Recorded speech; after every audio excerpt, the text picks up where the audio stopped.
Everyone, I'd like to call to order tonight's meeting, January 13th, Lakeville School District Board of Education meeting. If we could all rise for the Pledge of Allegiance. I pledge allegiance to the flag of the United States of America and to the republic for which it stands, one nation, under God, indivisible, with liberty and justice for all. And we'll start with roll call. To my right. Tony Reichenberger. Matt Swanson. Carly Anderson. Amber Cameron. Michael Bauman. Paul Carbone. Brian Thompson. Wonderful. Director Baker let me know that she will be here shortly. She's coming from the 9:17 meeting, and it just adjourned. With that, are there any additions to the agenda tonight? Okay, hearing none. Can I get approval or a motion to approve the agenda? I'll make a motion to approve. I'll Great. second.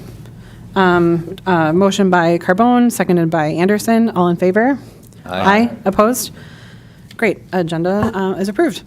With that, I'll pass it on to Superintendent Bauman for good news. Thank you and good evening all. January 13th, good news. Lakeville North and South High Schools select the 25-26 Excel Award nominees.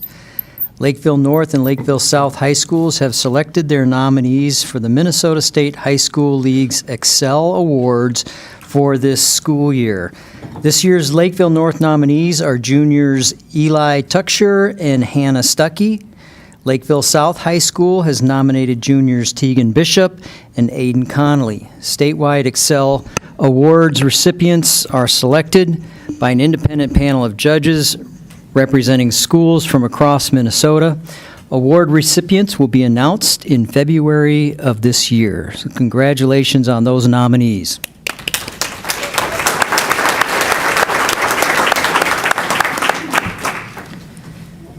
And Lakeville educators open classrooms to future teachers. This school year, 46 Lakeville area schools educators are hosting prospective teachers and related services providers in their classrooms. These experiences range from short-term shadowing to semester-long student teaching and clinical internships.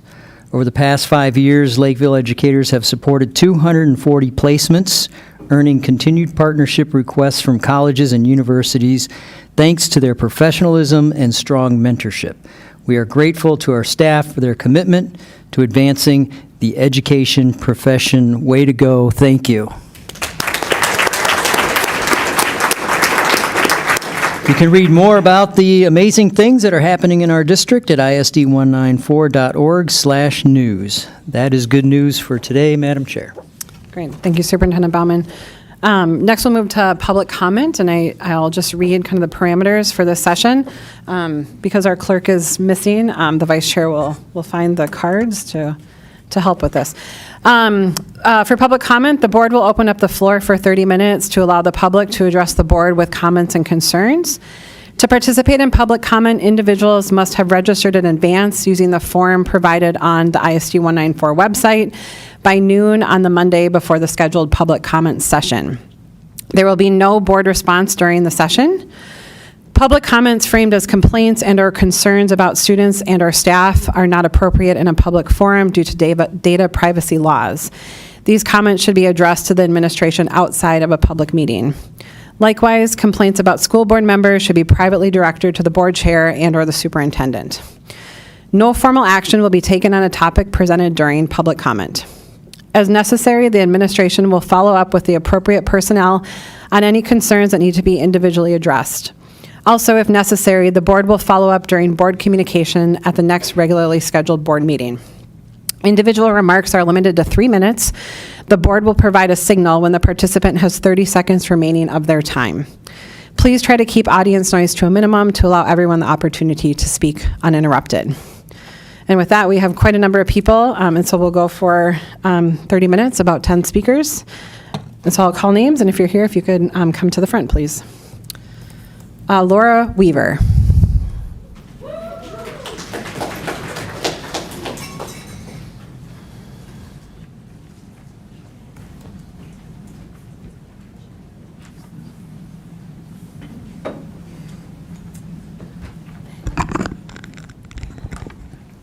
Hello, we're here today representing Small Wonders preschool teachers.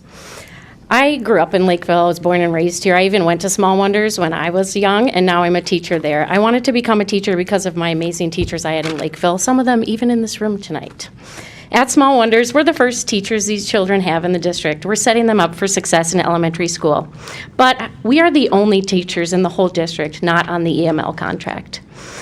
Our teachers in our same school are on the EML contract, ECFE, ECSE teachers that we work really closely with. We are educated, we are experienced, we are the first teachers these young learners see, and we deserve to be treated as such. We do the same amount of work as the rest of the teachers in the district. We plan and implement 3 different curriculums. We conduct assessments throughout the year. We hold conferences twice a year. We work closely with special education staff and students. We attend IEP meetings. We attend PLC meetings. We develop strong connections and relationships with parents and families, and the list goes on. That's just to name a few. We're not asking for much. We're just asking for a livable wage and a fair wage. And we're asking to be treated like valued and important teachers of this community. Just to give you a little perspective, a first-year teacher in Lakeville makes $51,000 a year. One of our teachers who's been at Small Wonders for 30 years makes less than a first-year teacher in Lakeville. That's really disheartening to all of us. We are only 18 teachers out of the whole district. Not all of us are even full-time, so we don't think it'll affect the budget greatly. We want to attract and retain quality teachers in early childhood, and with the wages we're getting right now, we're not going to do that. We really trust that you'll make the fair and long overdue decision to add Small Wonders teachers to the EML contract and pay scale. We really appreciate your time and consideration and attention to this matter. Thank you. Thank you.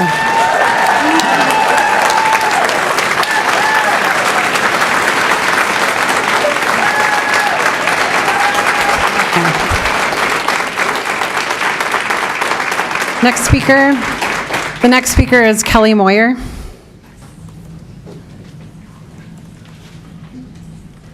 Hi guys, my name's Kelly Moyer. I live in the Marion Pines neighborhood that sits between Ipava and Kenwood Trail Middle School, south of 50 and north of the lake. My kids attend Lake Marion and will eventually attend Kenwood and Lakeville South High School. I'm here because under the district proposal that we heard about this past week, our neighborhood would be required to attend Eastview Elementary.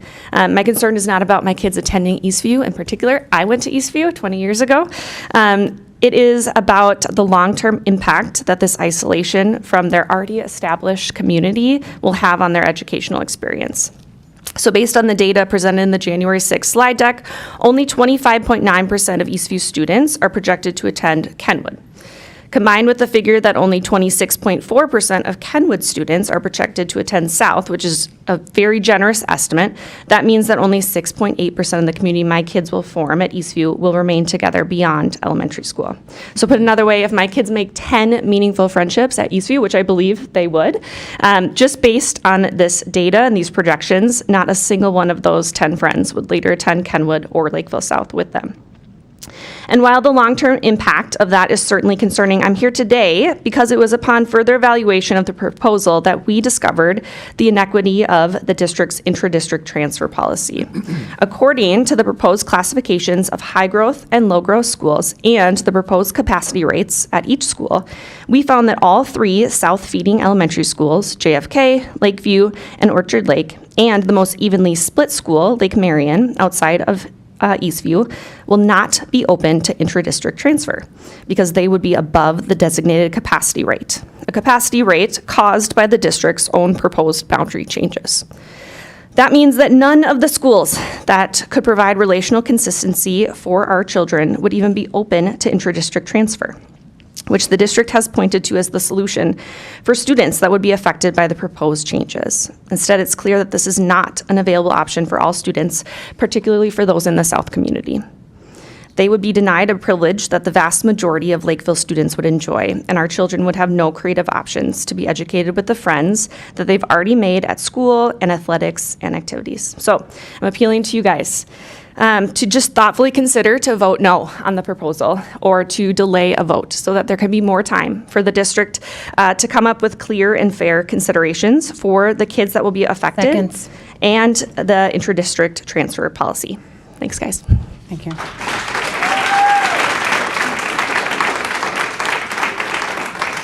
The next speaker is Lindsay Drager. Okay, well, everybody got my 2 points already, but here we go. I got more for you. Hi.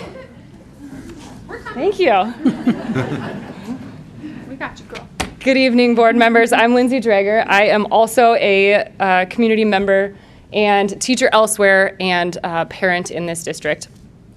My daughter currently goes to Small Wonders, and all of these lovely ladies have shared with you how important their role is. I would like to first talk about my neighborhood with Kelly. We are off of Jaguar Avenue. It's been established. It's about 90 to 100 houses, not even a half-full bus of elementary students. We have been attending Lake Marion Elementary since it was built in 1990. And with Lake Marion and Lakeview Elementaries that are at or under a mile for most of us in the neighborhood, and Eastview would be about 3 miles. On top of that, we have people in our neighborhood who are in their IEP speech program and the gifted and accelerated programs where those programs may not be available at other elementaries or would be competition for our students to get into those programs.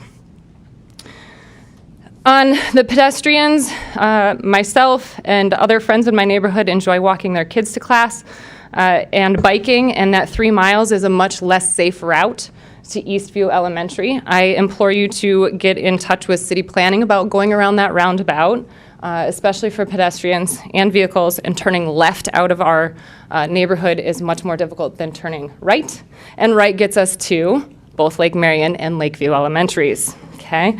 To your points last week on the new developments, the proposed lines have cut off an established neighborhood to Lake Marion while adding a new development to the far east that has potential development and then keeping it to the west. So I ask that you consider looking at the distance for all families around a mile to a mile and a half to go to schools closest to them, mostly for pedestrians and traffic.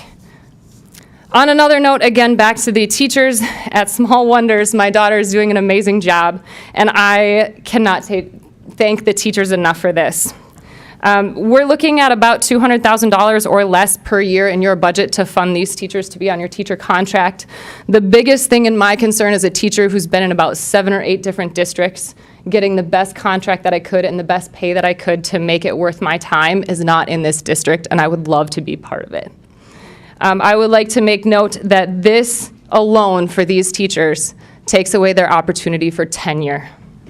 If they want to move to a kindergarten school, if they want to move to first grade like their licenses allow them to third grade, they don't get tenure. If you cut the Small Wonders program, they are displaced and have to go find jobs elsewhere. They've been serving our community for years. They've had students through here that are now teachers, and they deserve the minimum of being on your teacher contract. Thank you.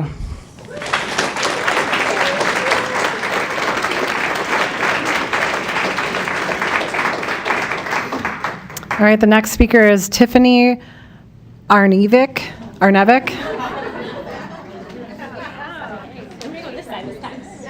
Listen, we had to stack the deck. We did. Hello, Board and Superintendent Bauman. I am representing Small Wonders Preschool as an early childhood teacher in the district. I have both elementary and early childhood degrees. I have been teaching at Small Wonders for the past 30 years.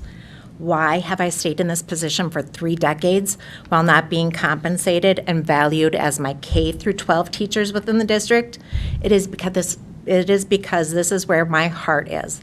I love my job. Early childhood is my passion and is the foundation for future learners. We as professional, experienced, and licensed teachers deserve and have earned respect. One way to show that we are equal is to include us on the EML pay scale, where we should have been years ago. As a 30-year district employee, if my compensation adequately represented that of a licensed teacher in the Lakeville district, I would be making $25,570 more each year. Looking at my 17 fellow teachers from Small Wonders, they are all in similar payment deficits.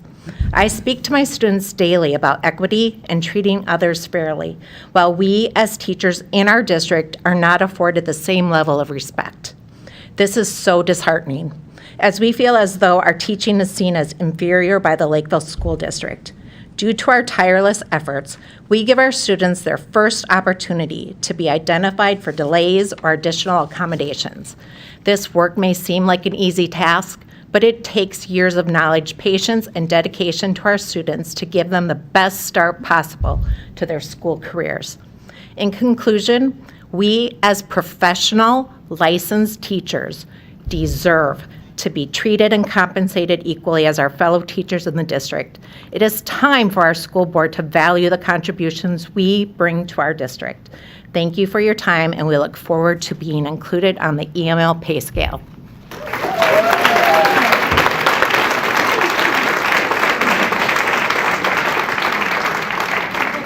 The next speaker is Sherry, no last name, from the art department.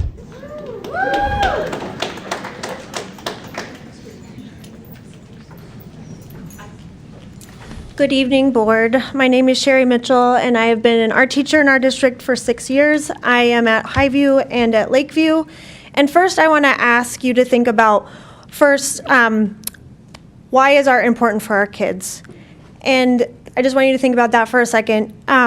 First, we are more than prep providers. Art gives students practice to think outside the box, to be innovative, to make mistakes and learn from them. It increases fine motor, dexterity, hand-eye coordination. It teaches creative problem-solving skills and increases cognitive development. The most important thing to me as an art teacher is that every kid in my building gets to come to me no matter their ability. And art also teaches kids empathy for themselves and others, which is a lot of what we need right now in the world. The challenges that the art department faces in order to be effective in these ways is currently 8 teachers serve 9 schools, 8,737 students. 4 teachers travel, 3 are full-time, 1 is a .8. Orchard Lake currently has 3 art teachers. Highview has 3 art teachers. 2 of the teachers at Highview only teach 1 class.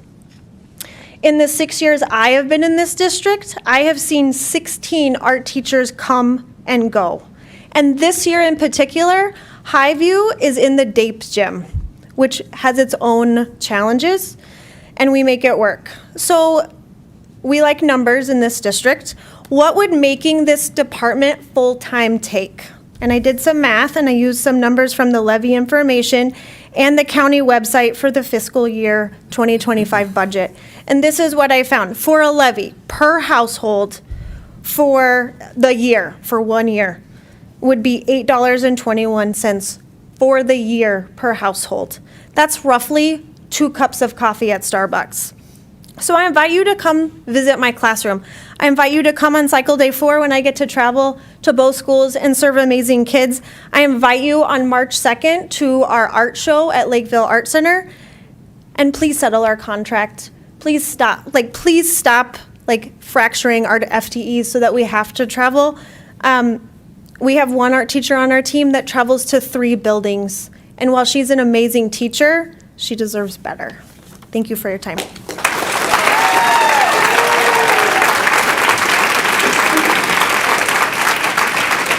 Okay.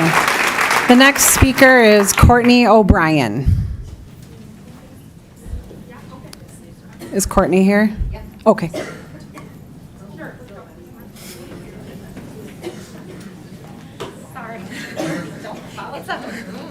It's us again.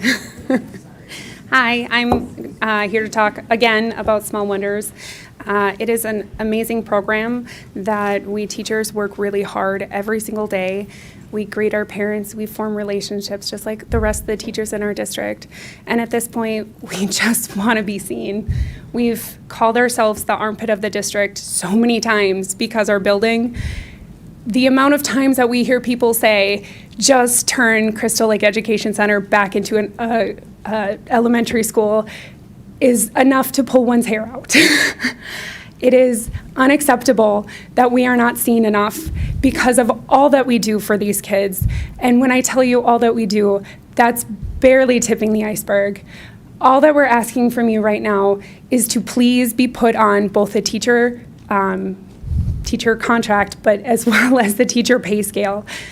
We deserve a living wage, and at this point, we're not there. And there's not that many of us. Please just look at it. We've sent emails, respond. That would be lovely as well. Thank you so much for all that you do. We understand your jobs are not easy, and we understand that money only goes so far, but please consider us when you are looking at those numbers and you are considering our money. Thank you so much.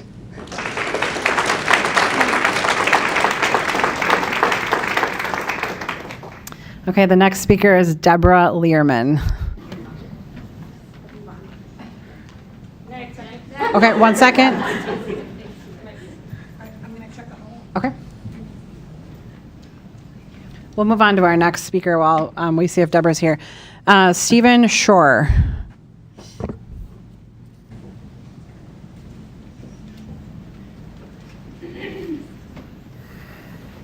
Hello. My name is Stephen Shore. I'm a resident of Lakeville.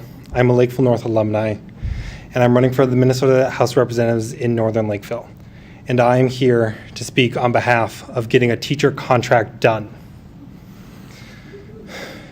As one of the few people in this room who have gone through the output side of this school district, I can think it's not unreasonable for me to say that I know as well as anyone that it is our teachers that is our education system.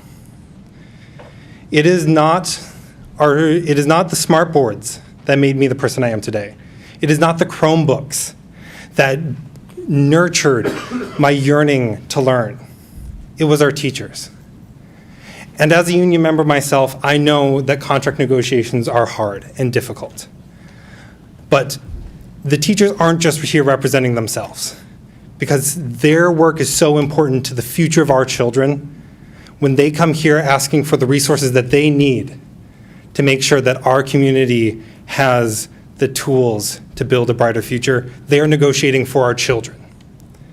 You are elected by the adults of this community, but it is the teachers here who are speaking for the children.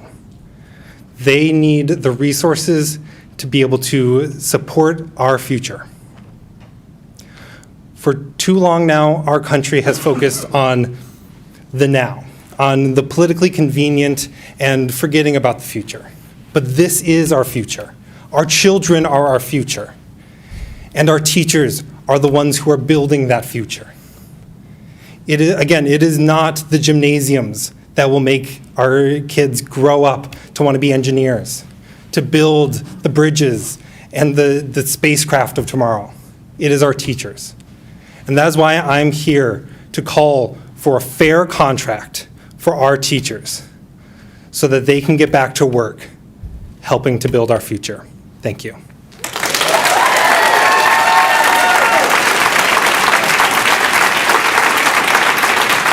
Okay, the next speaker is David Engler. David?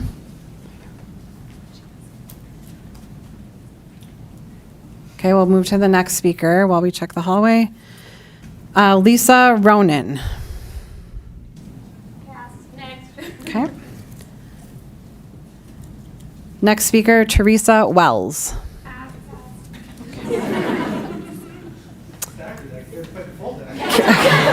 Carolyn Workala. Workala, thank you.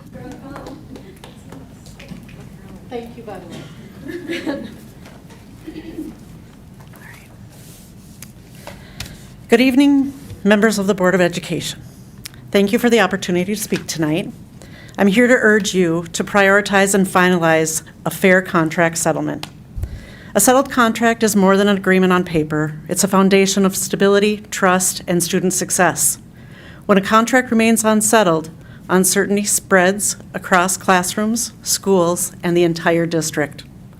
Teachers come to work every day focused on their students, but the prolonged negotiations create an ongoing stress and a distraction to our ability to teach. Uncertainty around pay, workload, planning time, and working condition takes a toll on the morale. Over time, that strain leads to a burnout and turnover, outcomes we can all agree are harmful to our students. Settling the contract sends a powerful message that this board values educators as professionals and respects the work we do. Competitive compensation, reasonable workloads, health care, and clear expectations are not just labor issues. They are retention strategies.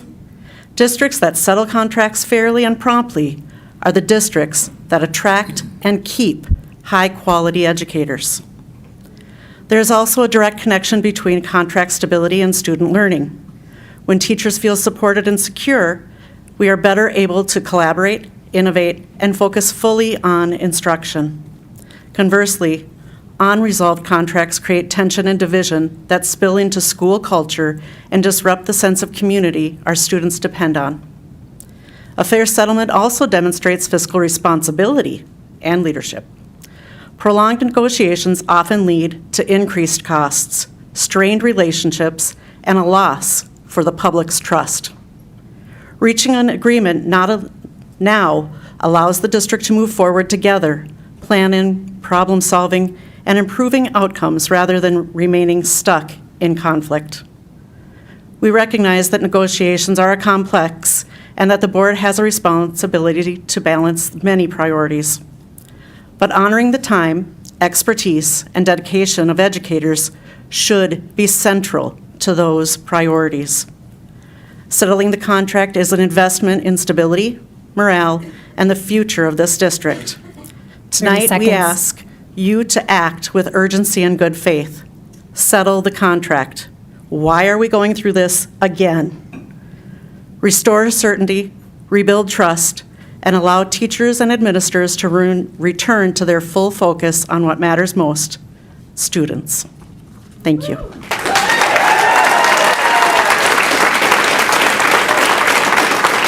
I just want to confirm David is not in the hallway, correct? Okay. We have time for 2 more speakers. Allie Standkey. Okay. Amy Larson. And for the record, they're passing because they're all similar topics, right? Okay. Kelly Moyer already spoke. Okay. All right. Heather Lear. Good evening. My name is Heather Lear, and I teach high school students English language arts at South. And tonight I wanted to talk to you about class sizes. This is my 29th year of teaching in Lakeville, and in my experience, the impact of class size on a child's education cannot be overstated. Smaller classes not only allow teachers to build stronger relationships with students, but also allow us to have more opportunities to give kids more personalized learning and more immediate feedback. This is basic math. More kids in the classroom equals less time with each student during the class period and more assignments to grade outside the classroom. It's a simple time issue. There's only one of me, and I only have so much time. I appreciate that the district already has guidelines in place for class sizes at the elementary level, and state statute has created class size caps for online classes. But what about middle school and high school?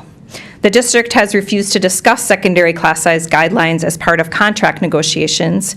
But even more troubling, I have seen the FTEs my department is allocated each year making a steady decline. Every year, Bill Holmgren reports to the board that our enrollment is increasing, yet the number of teachers in my department keeps shrinking.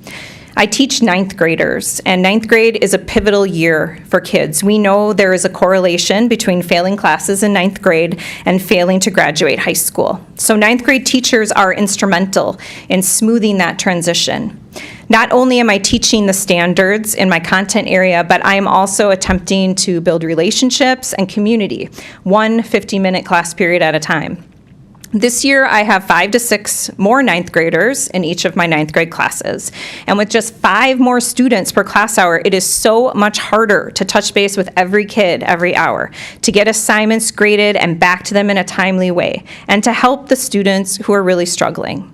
Every 9th grade teacher on my bar team is feeling how much more difficult it is this year to track students, to create interventions, and to follow up with the kids.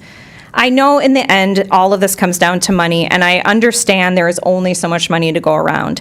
But I ask you to reevaluate how you are spending this money. The percentage of the district's budget that is spent on teachers, the professionals who make student learning possible, who invest in student relationships and serve the needs of students before us every day, who have been working 197 days with an expired contract, that percentage has been steadily decreasing over the past 10 years. And as we hopefully move toward the settlement of the teacher contract, I ask you to reprioritize the focus of the budget and to reopen conversations around creating guidelines for class sizes at the secondary level. Thank you.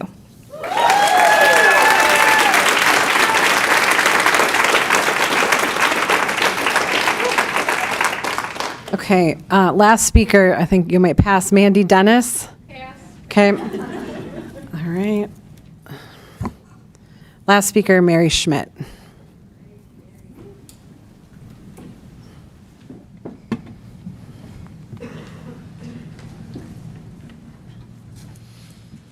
Well, here we are again. Feels like it was just last year. My name is Mary Schmidt. I've lived in the district for 30 years. I've been working for the district for 25. I have 3 adult children who went through the Lakeville Public Schools. And thank you for your opportunity to speak tonight. I'm here to urge you to prioritize settling a fair contract and to remind us all that public education should not be run like a business. Schools are not corporations and students are not products. The goal of public education is not efficiency at all costs.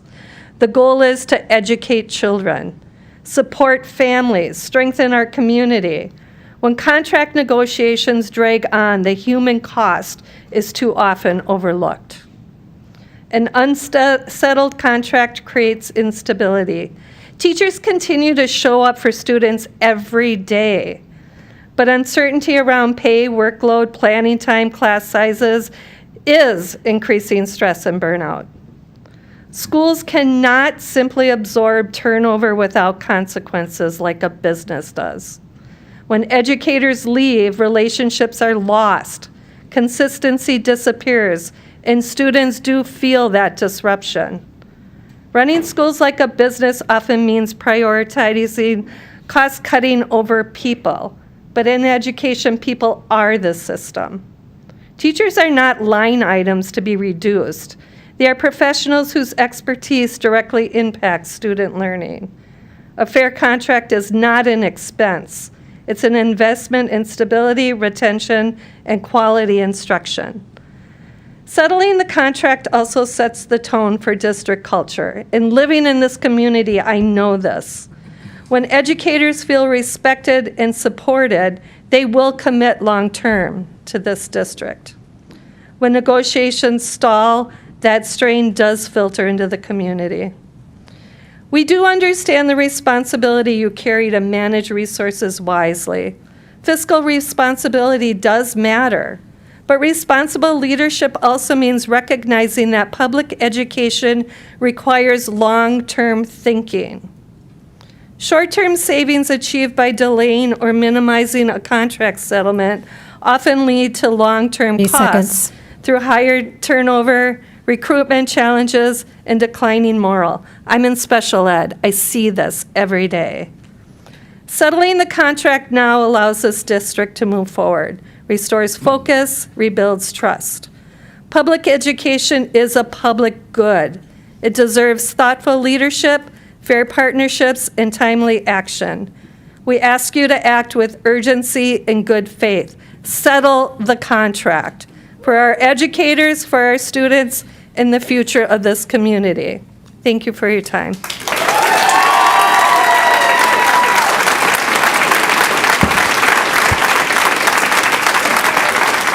This concludes our public comment section of the agenda. Thank you to all of our speakers. With that, we'll move to consideration of the consent agenda, which includes board minutes from 2 board meetings, December 16th and January 6th, a proposal for an extended field trip, and also a resolution limiting open enrollment. Is there any item that a board member would like to remove from the consent agenda? Okay, hearing none, could I get a motion to approve the consent agenda? So moved. Moved by Carly Anderson, second. I'll second it. Second by Paul Carbone. All in favor? Aye. Oh, you have discussion? Yeah. Oh, okay. Oh, sure. Discussion. Go ahead, Brian. I do want to talk about the resolution limiting open enrollment, and just so that we've got clarity of what this means. I'm reading the resolution and the proposal. It says that it gives the superintendent to limit. Brian, is open- your mic on? I can bring Oh, it there closer. you Yeah, go. Thank you. it does give the superintendent the ability to limit open enrollment by grade upon reaching 1% non-resident enrollment. And based on the numbers that I'm seeing, that we are beyond the 1% right now, and so we're on average about 6.5%. And so as we're talking about elementary right now for boundary changes, we've got about 300 students roughly that are open enrolling into our district. And I just want to get clarity on this resolution. Does this resolution give the board authority or to move open enrollment students to different schools if we need to? Or is this just saying the superintendent has the ability to reduce the enrollment numbers for future kids? I'll turn to Superintendent Bauman. Thank you, Director Thompson. What it does is establishes the requirement under the law that we are able to limit open enrollment. How we choose to do that and apply that is part of the discussion, I think, with our boundary adjustments. And the data that we've shared to date includes our open enrollees. And, I'm prepared to talk about that as it applies to our different models, if that's helpful. Any decision, I think, would be based on what the board's will is around the modeling that we have and that we're going to discuss with boundary changes, because I think that's the essence of your question and concern. Go ahead, Director Thompson.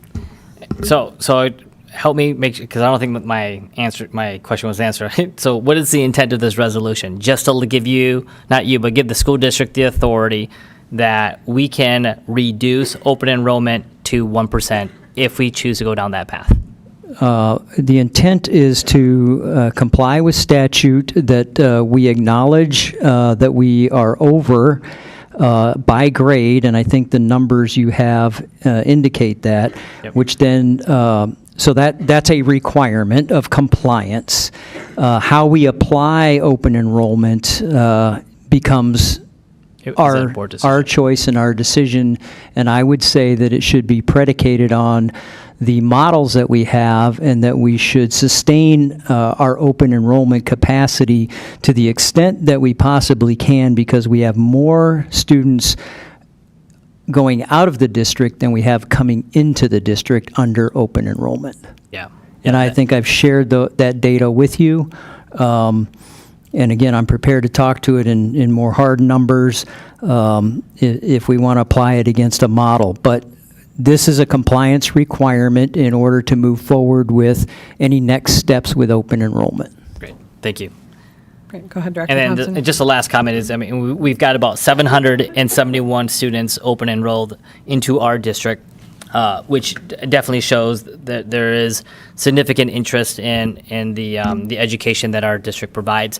That 771, assuming that the state funds roughly $75,000 a student, brings additional revenue into our school district that we can then ensure that it gets distributed across our various schools, about roughly $5.5 to $6 million in additional revenue.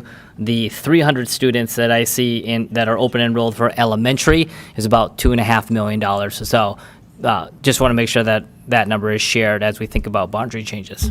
Thank you. Dr. Swanson. Yeah, and I just wondered if you could provide some clarity, Superintendent Bauman.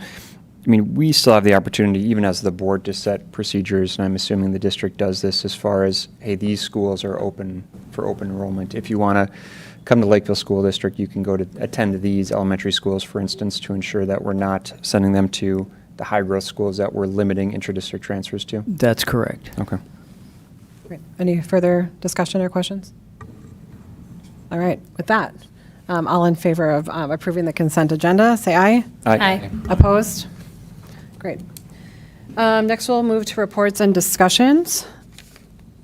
With that, the first item under this section is a first reading of policy 620, which is our credit for learning policy, and just to remind both the board and community that whenever we're making content changes to our policies, we have a first reading and a second reading in order for the public to respond to any potential questions or concerns. So tonight is just for discussion, first reading, and a vote will not be taken on this tonight.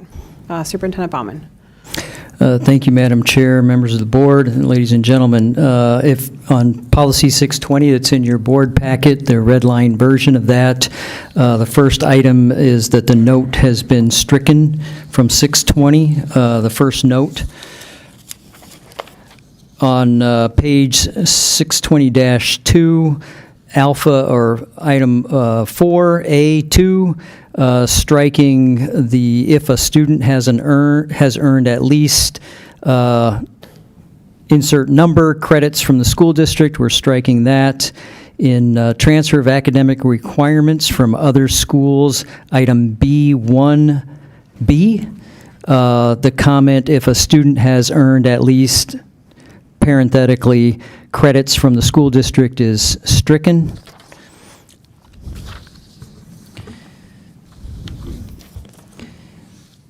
On page 620-4, item 5, post-secondary enrollment, section D, the note is stricken, and in item E, the note is stricken. Under 8, weighted grades, the preamble note is stricken.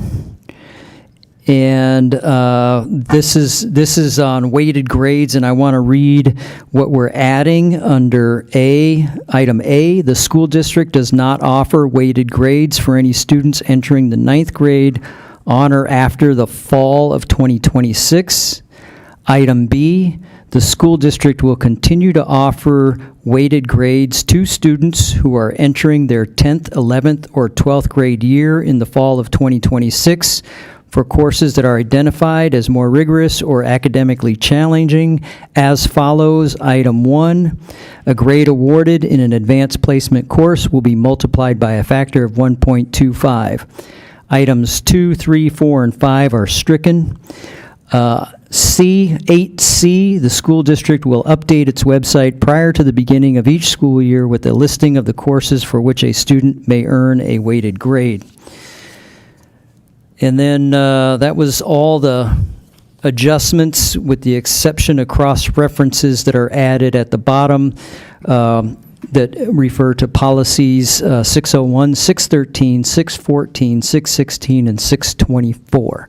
So those are the changes in the first reading of Policy 620.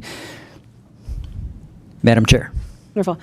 Just a little context, I think, from the policy committee. So reminding the board and community that the Minnesota School Board Association did a policy audit.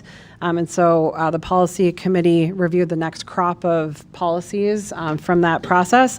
And this was one of them that came up. And I know that our teacher and learning department and high school administrators were also interested in looking at this policy. There was quite an extensive amount of review from the administrators in our district to look at how other districts deal with weighted grades. And while there are some schools that continue to do weighted grades, there are many that do not. And so it was recommended that from both the policy committee and from the administration that we look into phasing this weighted grade policy out.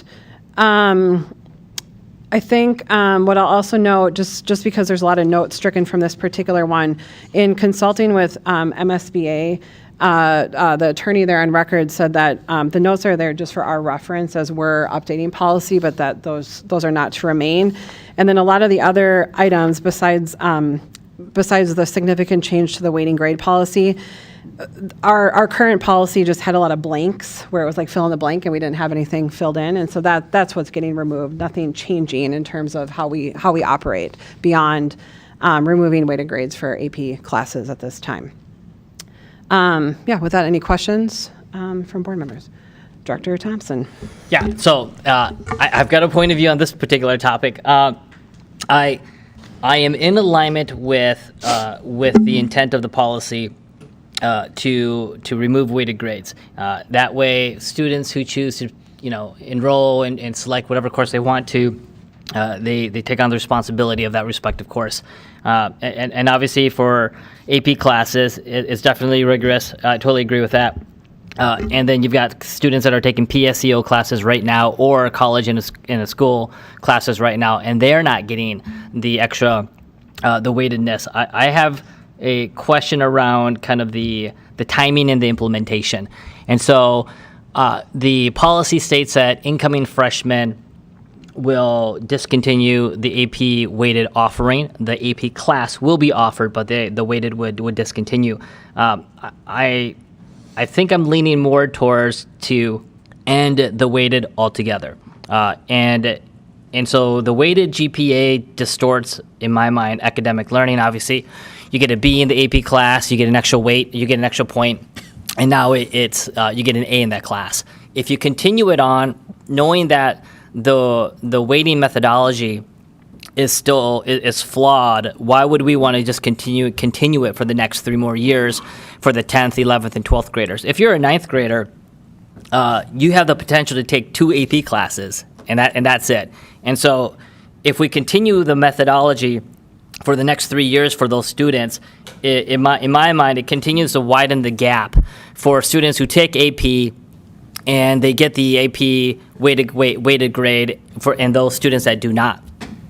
We've got seniors in high school that have a 3.3 GPA and are currently in the 34th percentile. And obviously that probably doesn't make sense. And so I guess I don't know what the disadvantages would be if we just discontinue it altogether. And so we'll like to get some feedback from you guys. Let's go to Director Baker, and then we'll circle back to that. So I just want to comment on what Director Thompson proposed there.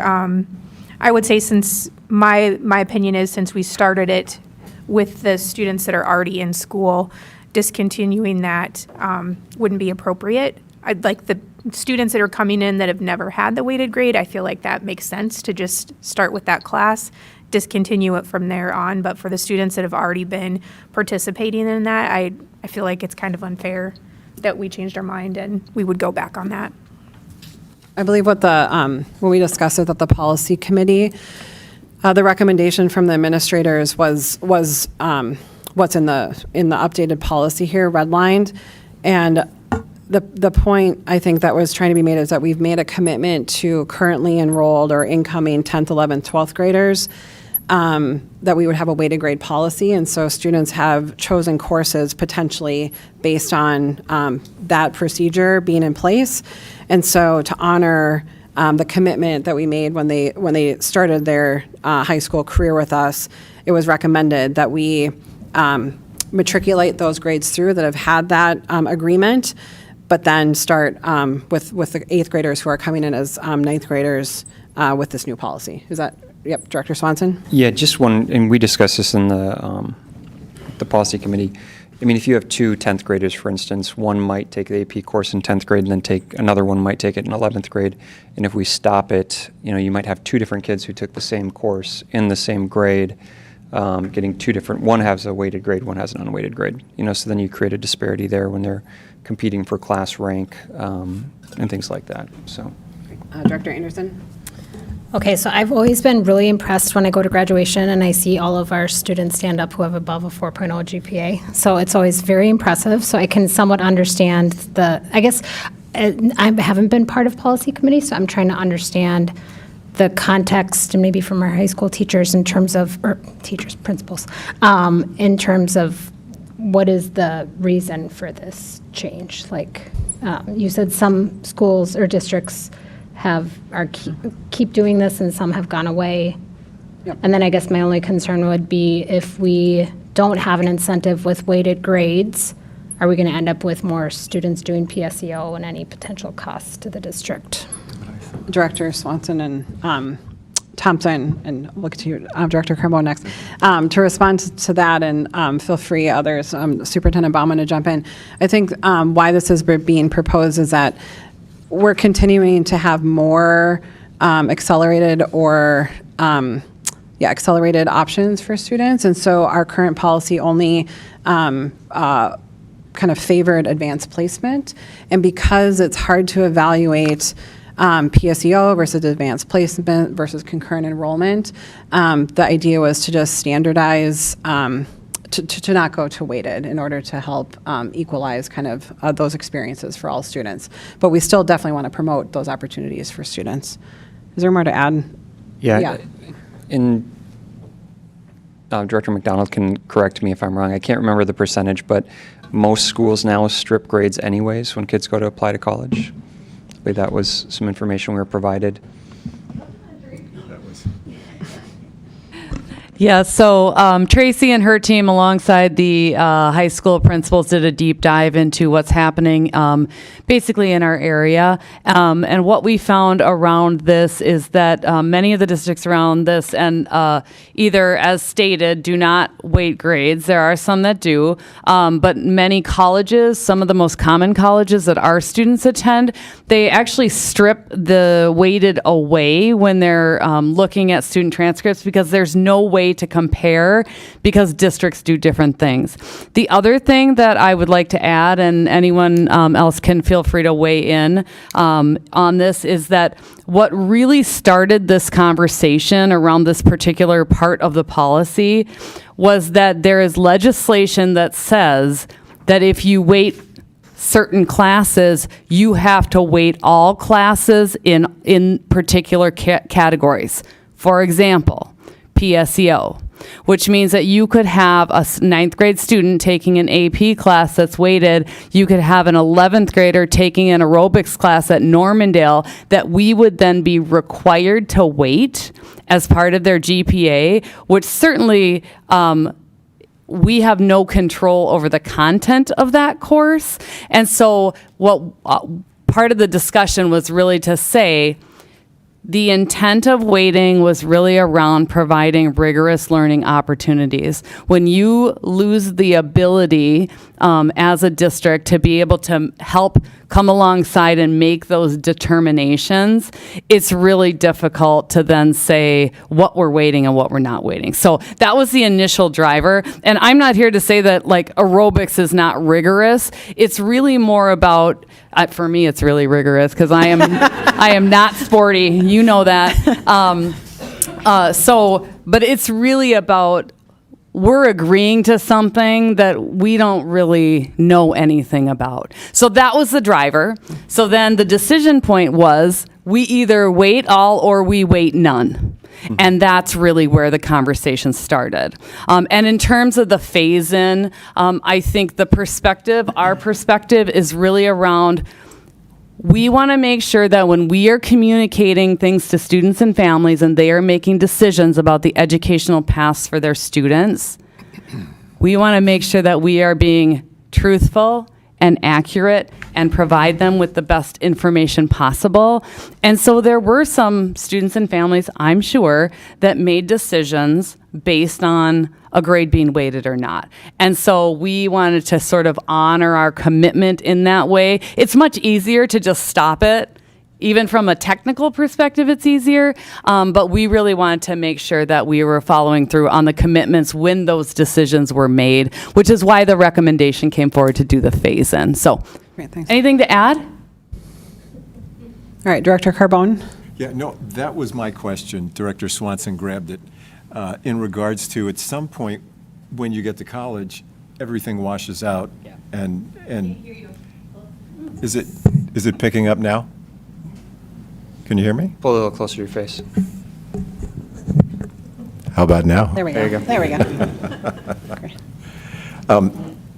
Actually, Director Swanson grabbed my question. Perfect. I wanted to talk about, at some point, once they hit a college level or go into college or attempt to apply to college, everything washes out. So it almost becomes a moot point. Now, you could argue the fact that not everybody goes to college, but if you're applying for a job right out of high school, I don't know too many applications that ask what your grade point is. Most of them are just, have you graduated from high school? Mm-hmm. So again, I'm trying to understand where you get leverage as a student on this. It's great for your ego, but I'm trying to understand where the leverage is the practical leverage. All right, Director Thompson? Yeah, just a couple comments. The grades that students earn in previous AP classes, we're not changing them in their transcript. They've earned it, they get it, that's what it was. But it's the future classes that they would take. And I get the idea of like, hey, if you take an AP class, we told you it's weighted, but they're still making the choice to enroll in the next AP class. They don't have to. I'd love to see the data in the AP utilization, because it's like if you're taking, like, let's say honors English in 9th grade, there might be a probability that you're probably taking AP biology versus regular biology. I'd love to know, like, how many students are actually taking AP classes without taking any honors classes going into 10th grade.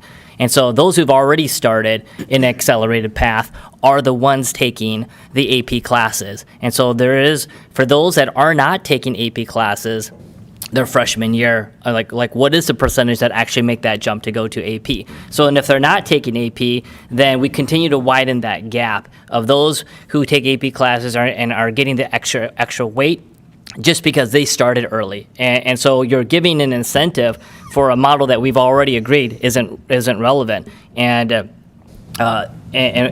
we've got a school district that will need to operate in a 2 GPA system for the next couple of years as well. So I guess I'm having a tough time, like what's wrong with just ending it and then we're done. But those are my thoughts. We can talk about it, but that's the data that I like to see. Just interesting. All right, Director Swanson.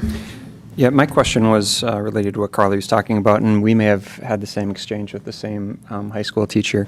Exchanged a couple emails with him. The concern was, are we going to lose kids to PSEO if we're taking away the benefit of taking an AP class in high school?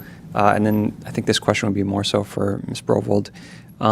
What are we doing on the concurrent enrollment side and expanding that offering to possibly fill that gap where students can then take a concurrent enrollment class and be guaranteed a college credit instead of going through an AP course now that has no weight, and then you still have to take a test at the end of the semester in order to pass that and get credit? Yeah, Sandy Georgie and I have been reaching out to the different colleges to find out more and learn more ourselves about concurrent enrollment and college in the schools.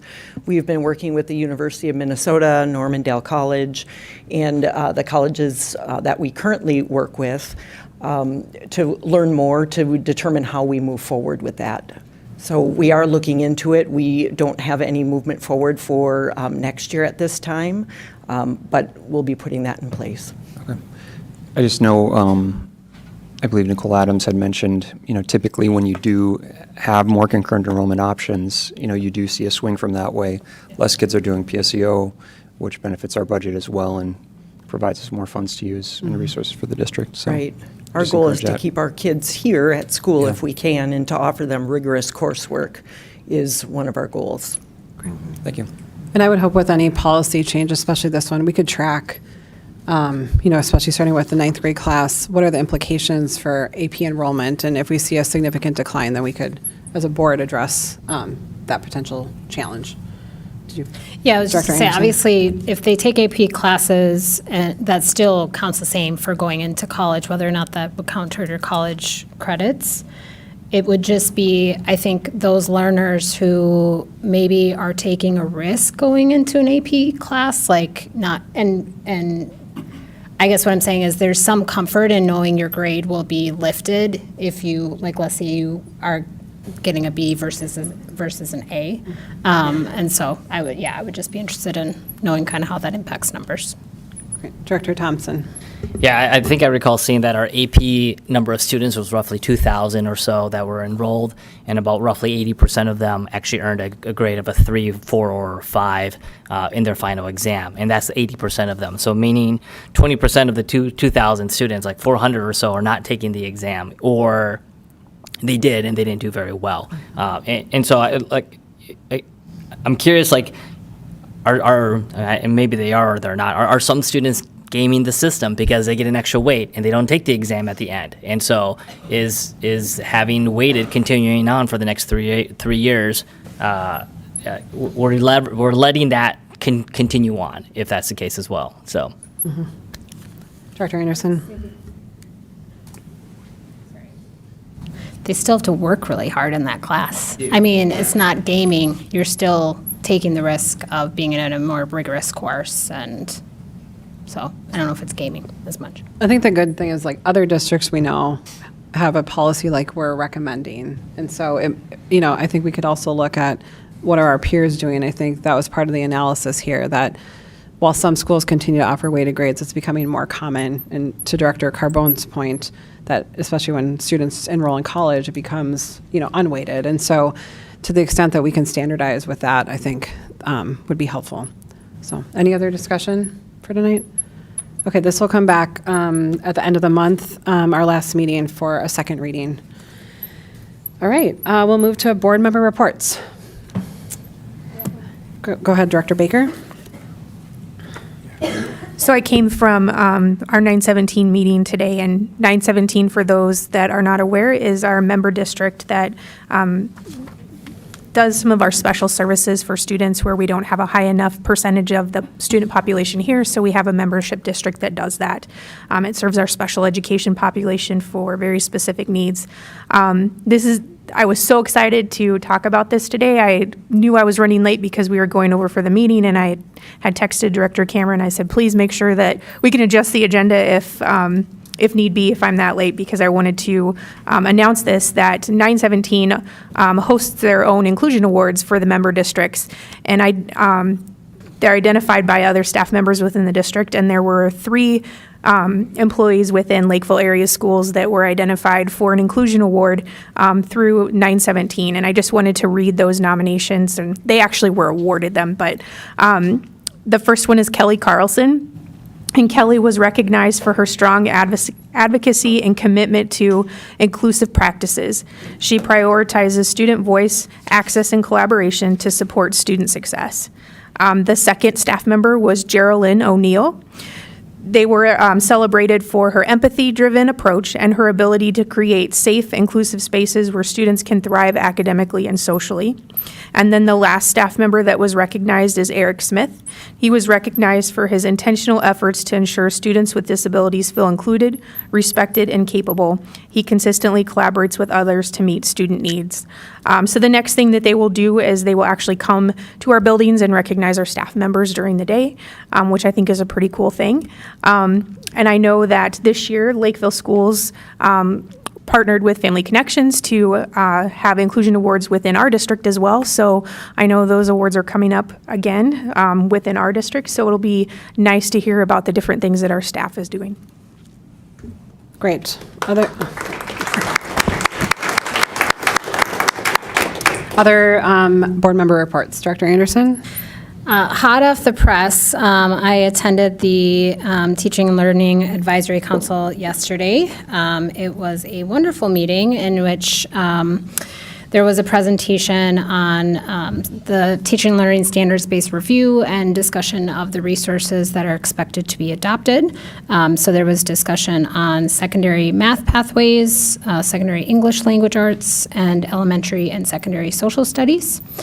I just wanted to commend Director Brovold and her team. So Sandy Georgie was there. She's the Director of Teaching and Learning, Pre-K through 12.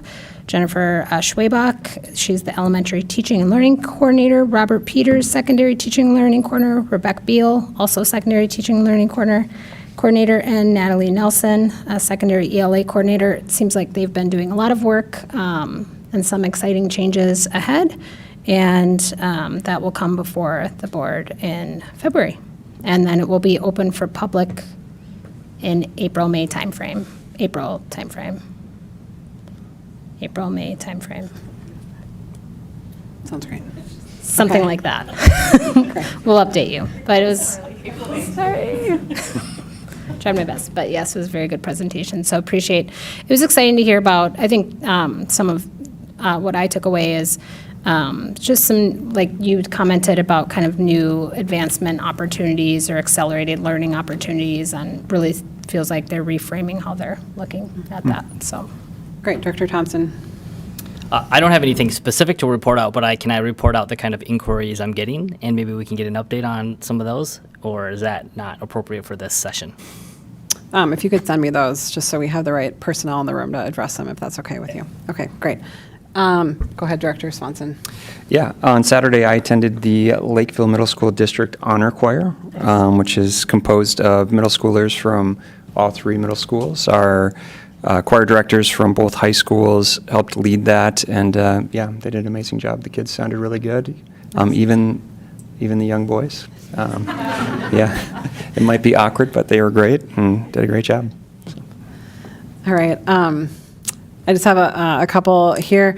Last week, I attended the Community Education Advisory Council.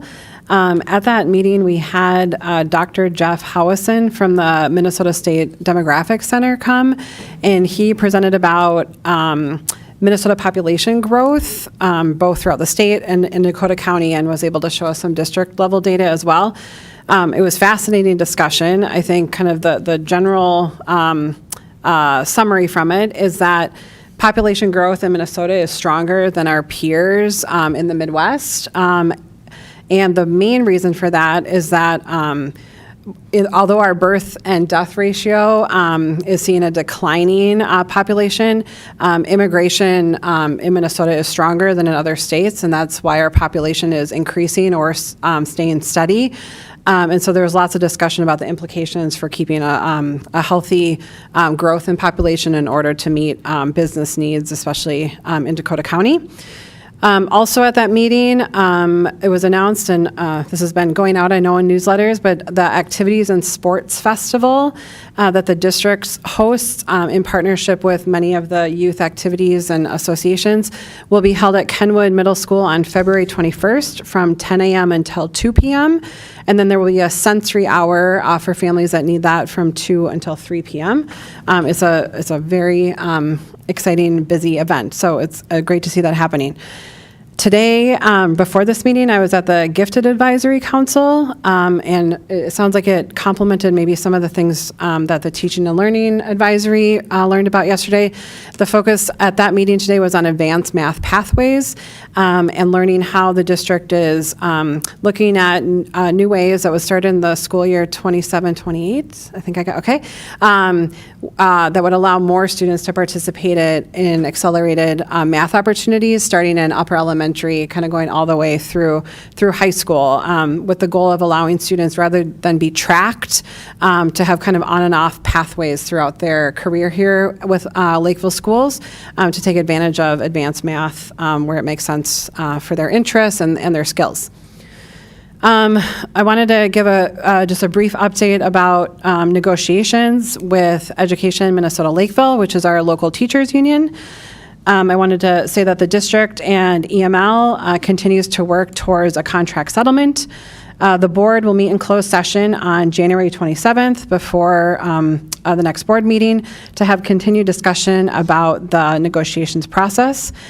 The district and EML will then participate in our next mediation session facilitated by the Minnesota Bureau of Mediation Services on January 30th. I believe all of us up here and many of you sitting in the audience, the district and EML want to arrive at a contract that supports our teachers and fits within the financial realities of our district budget. And also wanted to let people know that further negotiation updates can be found on the Lakeville Area Schools website.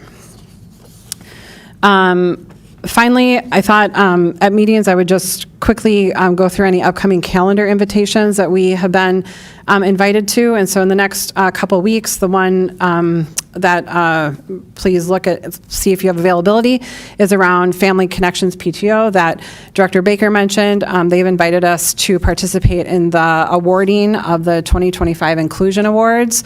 That PTO will be awarding 3 students, 2 classrooms, and 7 staff awards throughout 10 locations in the district. That is scheduled for this Thursday, the 15th, and times range from 8:30 to 4, depending upon the school location. So that's in the calendar invite from Kim Elson. So with that, any other updates from the board? Okay, I'll turn it to Superintendent for his report. Yeah, I just got one thing. Everybody came back from winter break and getting around the schools and seeing all the great work that's going on in there. Very appreciated. It's always interesting when the start of the school year, and then after we have breaks, how quickly things get back into routine. And, that's testament to great building administration, great teachers that are making sure that we get back into our routines. And I just want to say thank you. Many of you are here tonight, so I always want to reach out and say thank you. And in the interest of, I think, other items on the agenda, I'll leave it at that, and again, just say thank you. Great. Thanks, Superintendent Baumann. With that, we'll move to item number 7, recommended actions. The first is a resolution relating to the authorization of the issuance of our school building bonds and calling an election. I'm going to turn it over to Superintendent Baumann, who has an update on this for the board. Yeah, so the reason that's here at the meeting during the process that we did the approval, there was a question about the term acquisition, and ultimately we struck that from the ballot question. And in the conversation I had with the previous board chair, I reached out to our bond counsel, and it was made clear to me that the term acquisition, and I think the concern was that it referred to the acquisition of land, which is not part of this. However, I learned very quickly that the technical term of acquisition, I'll read you the definition so everybody is in the know, but the reason acquisition and betterment of the schools and that phraseology has to do with bond law and with debt service law. And far be it for me to be overly technical, but I just want to make sure that the record is straightened and that we do approve the language. Acquisition, by definition, is or includes purchase, condemnation, construction, and acquisition of necessary land, easements, buildings, structures, any machinery, materials, or equipment. And so there's a liability exposure if we do not include that, as again our counsel or bond counsel has made clear to me.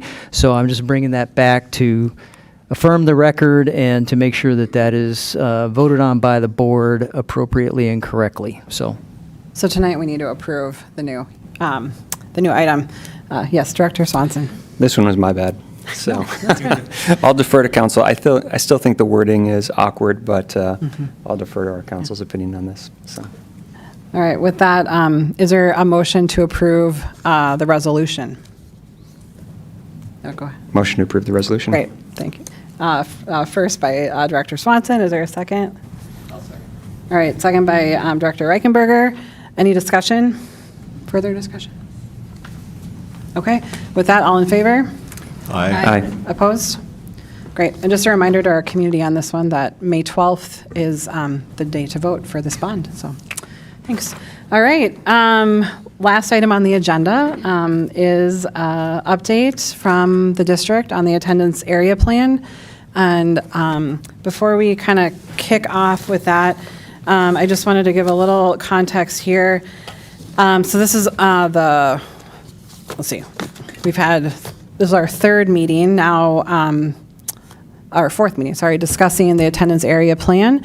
I think it's important to remember for ourselves and for the community that the school board charged the superintendent with bringing forward recommendations to address the imbalances in our school related to student enrollment based on a set of parameters that our board set. As we all know, Highview Elementary and Century are overpopulated at the moment, creating unequal learning experiences for students in our district. The superintendent, as a result, compiled a team to look at solutions to this problem that took into account a variety of things, including student learning needs, staffing, and budget constraints. I think, as we all know, there are and will continue to be unknowns with this work as continued housing developments complicate the district's ability to forecast student enrollment patterns. The team has compiled the information that we do have to date, including feedback from our community to present the best possible options, kind of given the information that we have. Many models, many have been tested. And that the goal is to really minimize impact on families while addressing the overcapacity issues for the district. Ideally, a decision is being requested tonight, which I think Superintendent Baumann will stress, to allow the district to plan for staffing needs. We have also heard from many families who would like us to make a decision so that they can start planning for next academic year, especially around childcare issues. And so with that, I think I'll turn over to the district Superintendent Baumann to update us on where we're at with this decision. Sure. Hayden, can you bring up the charts? All right, thank you. Madam Chair, members of the board, ladies and gentlemen, I will walk through a couple of things here to speak to where we are with attendance area alignment and also to address our meeting from Friday and a model that we're calling E2 that is directed at answering the questions and concerns that were brought up from the community, from board members, and others in our staff. So I think this works. Okay. This is the agenda. I will go through and re-walk the planning timeline. We'll talk about attendance area objectives, planning criteria, model E1 and E2, and what that proposal is, and then a comparison between model E1 and E2. E is referencing elementary, and then M1 proposal is middle school. Our transition support plan and how we intend to support our students and families based on either or any of the models. And then I have school board requests for information. That's what RFIs stands for. And I can go through each and all of those. So here we go. Let's first of all talk about the process and where things in my mind as superintendent dealing with this problem set. Back in 23-24 school year, our attendance area adjustments process was led by a vendor or a third-party consultant, TeamWorks. February 27 of 2024, the school board selected model that was known as D3. And that anticipated additional adjustments needed within the next 5 years. That anticipation was not accurate. And that's a red flag to me as a planner looking at where we are today and what our community, I hear our community saying about the instability of the process in terms of frequent boundary change adjustments. That's a concern. I think that's a thematic concern expressed by many of the emails that we have received and other conversations that have been directed at not just school board members, but my planning staff as well as me. 24-25 school year growth occurred even faster than projected. January through March of 24-25, the planning team and school leaders of the district staff recommended some minor adjustments to Highview and Century attendance areas. And on March 11th, initial proposal was brought to the school board, and between March and June, continued discussions occurred, and on July 8th, limited preliminary adjustments approved for Highview and Century attendance areas to new developments only. Say that again. Limited preliminary adjustments approved to Highview and Century attendance areas to new developments only. So there's a lot of consideration or concerns expressed about legacy or families that have been in the community, and that led to that conclusion. 25-26 school year started our problem, and I think is the key issue that we're trying to navigate at this point. Highview at 106% and Century at 94%. We are full at 85%, just to put context to those numbers. The current planning group consists of 17 school leaders and district staff. In October and November, we reviewed public feedback, gathered the 23-24 school year information, refined and narrowed the planning criteria with the emphasis on balancing enrollment capacity among schools. And if you remember, going back to, now I'm just clicking slides. If we go, I don't know how to go backward. Oh, maybe this one. There you go. That's from teachers teaching me to not panic and hit the right buttons. Thank you. Thank you, Ms. Stephanie, wherever you are. But to 24-25 school year, July 8th, we set the condition that led to 106 and 94%. That's what we did. And I'm not saying you, I'm saying we, administration, did that. And it's not sustainable. And I think everybody can agree with that. Current planning group and the 17 school leaders and going through all of that criteria, all the way back to what Teamworks put together, we went through all of that and have done so iteratively. In October and November, we reviewed the public feedback. In November 25th, we reviewed planning criteria and objectives with the school board. We said them out loud. We shared them with the public. That's important. That's very, very important because it set the condition for what we were going to do with our plan development. And I just think that as we continue to talk and continue to learn, that we as a planning staff, we as administration are looking for what is the criteria that we're supposed to prioritize, okay? So that's what happened November and December. We recommended adjustments reviewed and refined by the planning group. December 16th, proposal was shared with the school board. January 6th, we had a community meeting and additional school board discussion. And here we are, January 13th. So I think all of that, over that amount of time, is the work that has gone into where we are today. And I think we've done deep due diligence on trying to put all those pieces together. The other thing I want to just be very candid about, the school board and administration does not have control of the variables of the growth of the city of Lakeville or the city of Elko New Market. We have to respond to that. And I'm not trying to pass the buck. What I'm trying to say is we have to respond to that. And that is going to continue. I think that all of the things that have been talked about with the strategy of this is we are a growing community. There's an interest in our community and in our schools. So I want to just make sure that as we talk about this, and I think I heard several sagacious, wise teachers say, think about the future. Don't solve the problem today, solve it for long term. So I'm trying to say that's an important factor, and we should do that.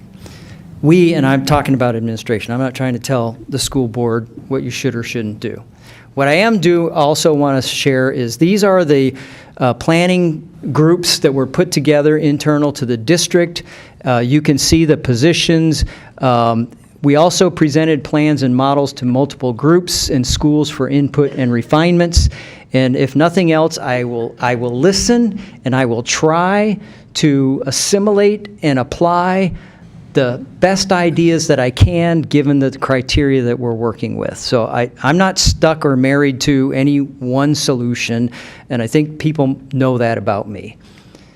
So here is the attendance area alignment objectives just to review. This is where we started, that ensure room for long-term growth, maintain a diverse and balanced student body, and maintain desired daily experiences.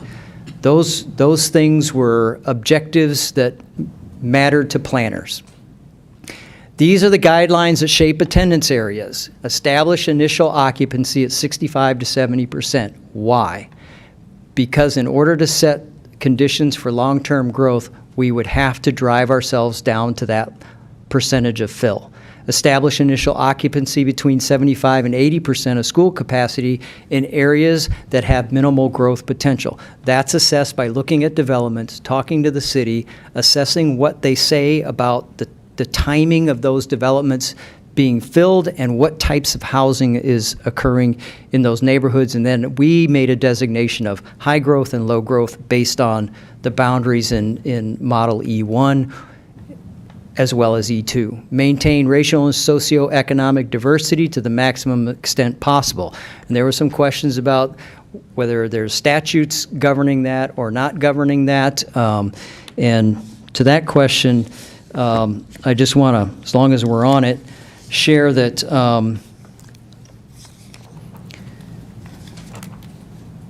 the concern with whether there are legalities or non-legalities associated with it. There is Minnesota statutes and a checklist that we work using MDE guidance. District-wide protected student percentage calculated by grade span. Each affected school tested against the 20% percentage point rule, that we aren't creating either socioeconomic or racially isolated schools. That's when you get more than 20% in any single school. And so we're using that as criteria. I think it's consistent with the strategic plan that we have. I think it's consistent with what MDE guidance is, and I acknowledge others may disagree with that, but that's what we use, and I just want to make sure everybody understands our why, and maintain the integrity of housing subdivisions to the extent possible. Very difficult to do that and make the other criteria, but to the extent that we could, we did, and then minimize the movement of students from current schools to the greatest extent possible. And I'll just say, if you look at it on a percentage basis, nobody likes that, right? It's like saying that individual people don't matter. If you are able to hit a low percentage, but if it's you, it matters. And I understand that. I empathize with that. I'm trying to be compassionate about that, but I also know I can't grow and I can't stabilize unless I move some students. And that's because of where we sit today based on previous decisions. With middle schools, establish an initial occupancy of 65 to 70% for schools that have growth potential based on future capacity. Establish initial occupancy 75 to 80% for school capacity in areas that have minimal growth. Develop attendance areas to provide relief for Century Middle School, because that is where the concentration problem exists. Maintain racial and socioeconomic diversity to the maximum extent possible. Reduce movement of special education students to the maximum extent possible. And then maintain integrity of housing subdivisions, again, to the greatest extent possible. And try to keep attendance areas connected and as logical as possible. And I know we're indicted for, it's not logical if you take this neighborhood or this subdivision versus that one. And I won't push back or argue on that. Two things can be true at the same time. So for elementary 1, what I show here is where we are unchanged, how we would look unchanged on the left for our school year 26-27 by school. And then if you look at the school labels, you'll see that we designated each of those areas based on those boundaries as low growth or high growth, and then tried to plan accordingly with leveling that out. So that the percentage change is on the right-hand side with proposed elementary E1. And then at the very bottom, you will see the numbers of students that would have to enroll into that particular school over time to reach that 85% fill in that school. So that's how that chart reads. And you can see, well, I'll just leave it at that. Do you want me to leave it up for a little while longer? Okay. So with Plan E1, 568 total movers in our system of elementary students. 160 would be multiple movers. 3 different schools, 211 moving back to original school. 11% of our elementary students are movers in this model, and 5% of all enrollment is represented by 568 total movers in elementary. So that's how that breaks down. So, alternate option E2. So based on our meeting on Friday, based on inputs from others, there were many questions asked with regard to could we do some redesign. And again, I want to be candid and clear that we take that seriously, and we looked at developing another model that could attempt to meet those. Now, I've provided you all with answers to your questions. I am prepared to read your question and read your answer and our answer to those questions if that is beneficial. I have quite a few pages, but I'm willing to do that if it's helpful. Was everyone able to review it prior to the meeting? Okay, so I don't think we need to go through the matrix of the questions at the moment. And if you want ask to refinement, we can. If you want to bring it back up, I'm happy to do that. But what I want to just emphasize, and I'll go to the next chart here, is from the conversations, from the questions, these are the guidelines that we extracted or extrapolated. Is Heather Lear still here? Oh, do I have another English teacher here? Extrapolated, that's right, correct? Okay. I work on vocab. I want to be good at it. These guidelines do shape how we looked at Model E2. And so the first, reduce occupancy for Highview Elementary to a level of school capacity that has some room to accommodate growth. Minimize movement of students from current schools to the greatest extent possible.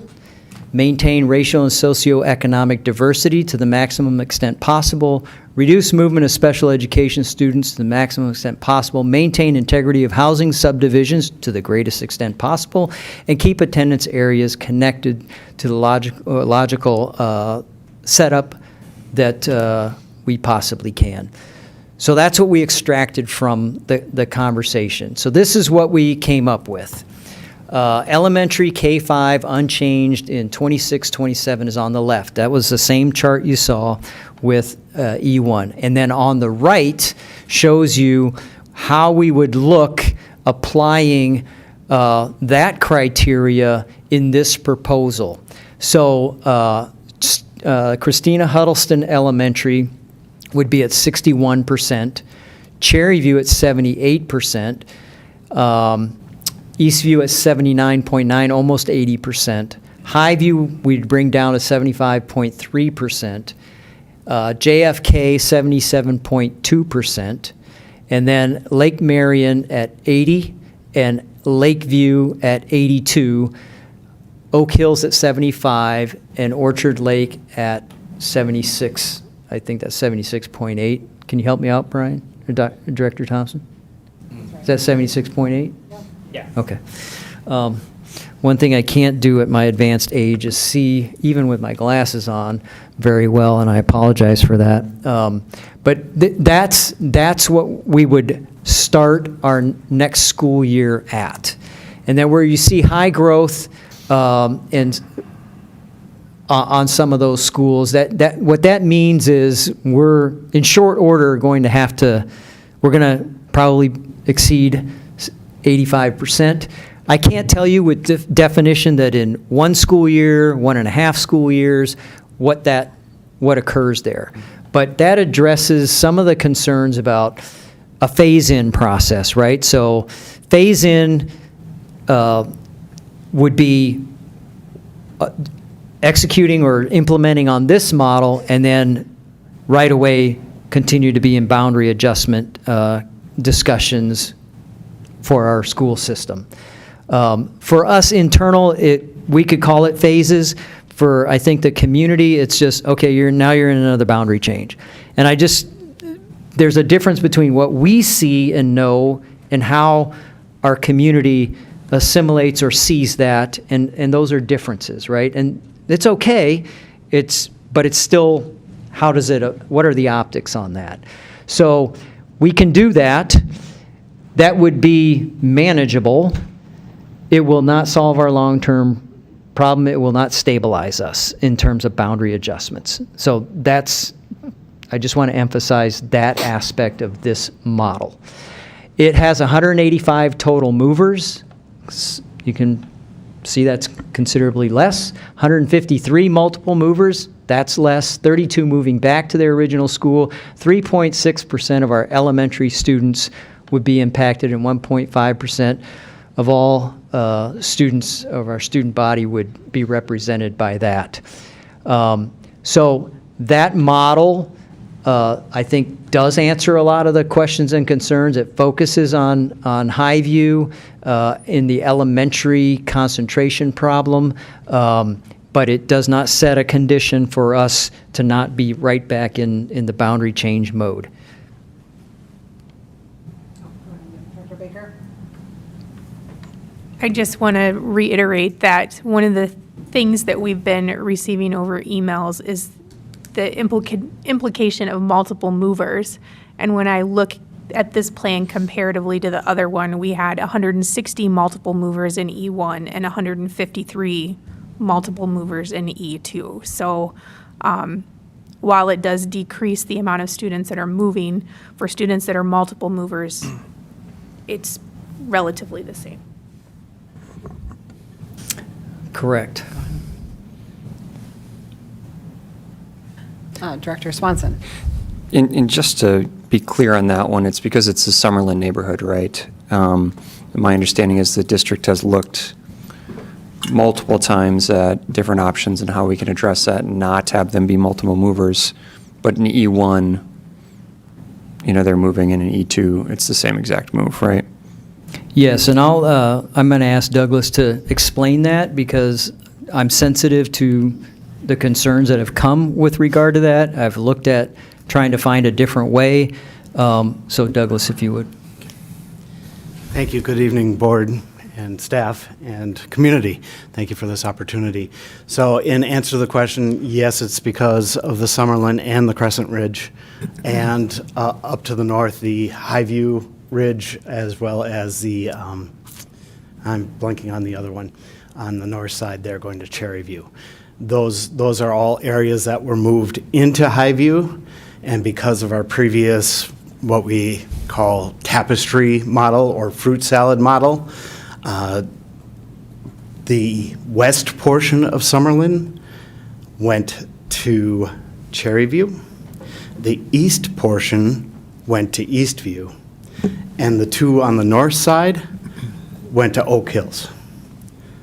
And so it's very difficult without going back to the tapestry model to get those to where they're not moving back to a different school. And I guess the point I just want to make is, my understanding, correct me if I'm wrong, I mean, the district has gone through a lot of different possibilities here as to Summerlin, and there's really no way to make this work, is my The understanding. density of students in that area makes that prohibitive. That's kind of the bottom line. And I know we've used term fruit salad, tapestry, patchwork, just to define that. What that process was, essentially, we would circle a new development area and designate it to a school based on what the fill was and what the growth is, and doing that all over the map. And that was how we sustained ourselves until we built Highview and opened that up. And then it became nearly impossible. Now, that's not to say we can't do that to try to sustain ourselves for another short period of time, but it will not resolve for us the major issue of concentration and the issue of coming back to do more boundary adjustments after this school year. Dr. Carbone? Yeah, thank you. Michael, E2 has many less total movers. And I think I interpreted what you said a moment ago, that E2 really doesn't have a lot of stability to it. I mean, I'm sorry. You're right. Oh. So is that, That's exactly correct, and those are the numbers. okay, so if I come, I'm sorry, go ahead. Be a temporary solution. Okay. So if I come back to E1, though, the original, E1, when I asked the question, what kind of stability does E1 have, 1 year, 2 year, 3 years, there wasn't a lot of confidence that there was a lot of stability in E1 either. So, and go ahead. What were you gonna say? Well, I would say I have confidence in E1, or I wouldn't bring it forward and suggest that we're getting stability. But if you just, again, look at the numbers, and they're right there. Right, I can see Our fill and our growth assessment is the best that we can do with the information that we have, and it sets a condition far better than E2 does. I would love to be able to say, I can get you 60 months of stability with that, but I can't control what the city chooses to do and where they choose to put developments. I can ask, we could collectively ask, but I can't control that. I also can't control what people choose to do with regard to moving and how many kids they have, and those variables I don't have control of. But I have projections that historically give me the confidence that I can say we could figure out for 36 months what it is that we are able to do in E1. I know in E2 I cannot do that. I can only say 1 year, 1 school year, and again, going back to the conversation around phasing, it then becomes, okay, what are we going to do with the next boundary change to get to school year 27-28 with not having an overly concentrated school and be back in the Highview problem, maybe having moved it to Cherryview or Eastview. Okay, so Michael, despite a lot of dialogue Yes, sir. that took place over a period of time, you're still a fan of E1? Yes, sir. Okay, thank you. I'm not a fan. Well, bad choice of words. Okay. Your selection is still E1. As a superintendent of this district and walking in and seeing this problem and knowing what our teachers need and understanding the criteria that sets a condition for some stability, E1 has the best opportunity to do that, notwithstanding the frustrations, legitimate complaints that our families have. Right. And I don't want to dismiss those, ever. Right. But to me, that becomes a transition plan, and that the stability for the future is more important to me, because doing the now so we can do it next year, I don't suggest that's the best solution. No, and from many of the emails and private conversations I've had, people don't want to do this every year. I mean, that's no secret. So, okay, thank you. You're still leaning towards E1 then? Yes, sir. All right, thank you. Director Eichenberger? I really want to, first I want to thank you, and I want to thank your staff for answering our questions and being as receptive as you were to some suggestions and ideas from the working group meeting we had last week. I was particularly interested in seeing what this would look like as a half step before a much more, comprehensive, broader boundary change if it had to come to that. And from what I see here, it's, just looking at Highview, just trying to solve that one problem before looking at the other problems with school district boundaries, it does not solve any long-term problem, like you said. It just basically, it's a Band-Aid for 1 year, and we are right back where we started again a year from now. Well, there's the potential, too, that it would migrate from Highview to another school like Lake Marion. Cherryview always gets my concern because things happen faster there. Cherryview is a high-growth school. Yes. and the other point. Tony, can you speak into the mic? Sorry. The other point, and it was one that was actually brought up in the public comments. So little small endorsement for emailing school board people and public comment. It actually, we do listen. We do take that in. We do factor that into our thinking all the time. Relates to the interdistrict transfer from, to a high growth or low growth school and the capacity issues there. Would it be viable to increase, to bump up that cap from 70 to 80%, say, for just that 1 year as an exemption, given that we know that there's going to be more people who want to do interdistrict transfers staying at that individual school that they're at right now? Are you referring to Model E1 or E2? E1.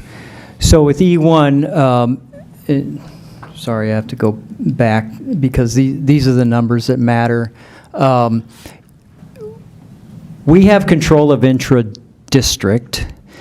The pace at which we fill a school, we have to have positive control of that.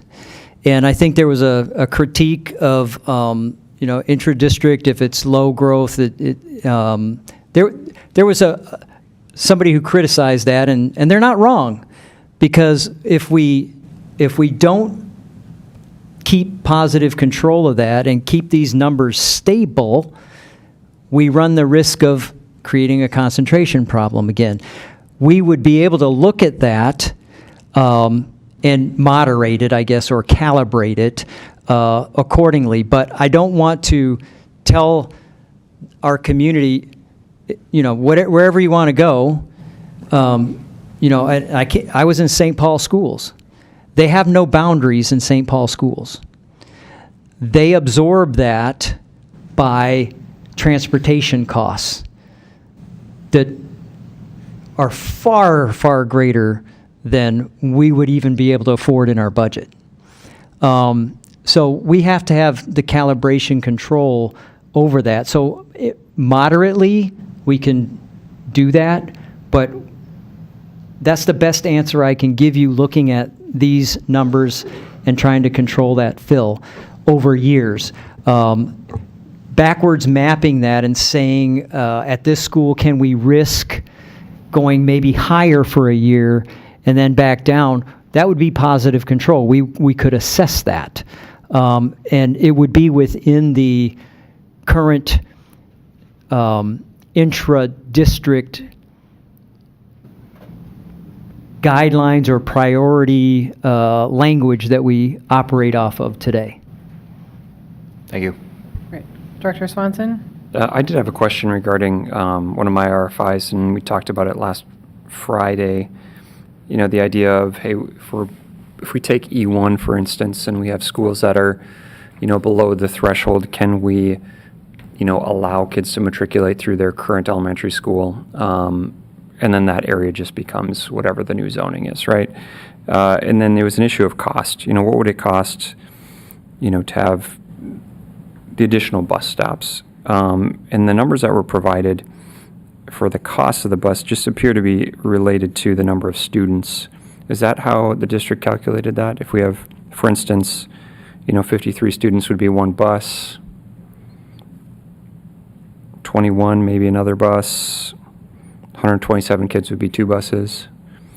But if that's the case, wouldn't we be losing buses at other schools and saving the cost there? Because aren't we just shifting the kids around? I mean, the same bus, one bus will pick up, I don't know how many kids fit on a bus, but you don't confine the buses to a specific area. As long as they're going to the same school, they're going to pick up however many kids they can, and you base the routes on that, right? So, given the constraints of time, we weren't able to do a deep dive analysis as you describe, unfortunately. We would certainly like to be able to do that.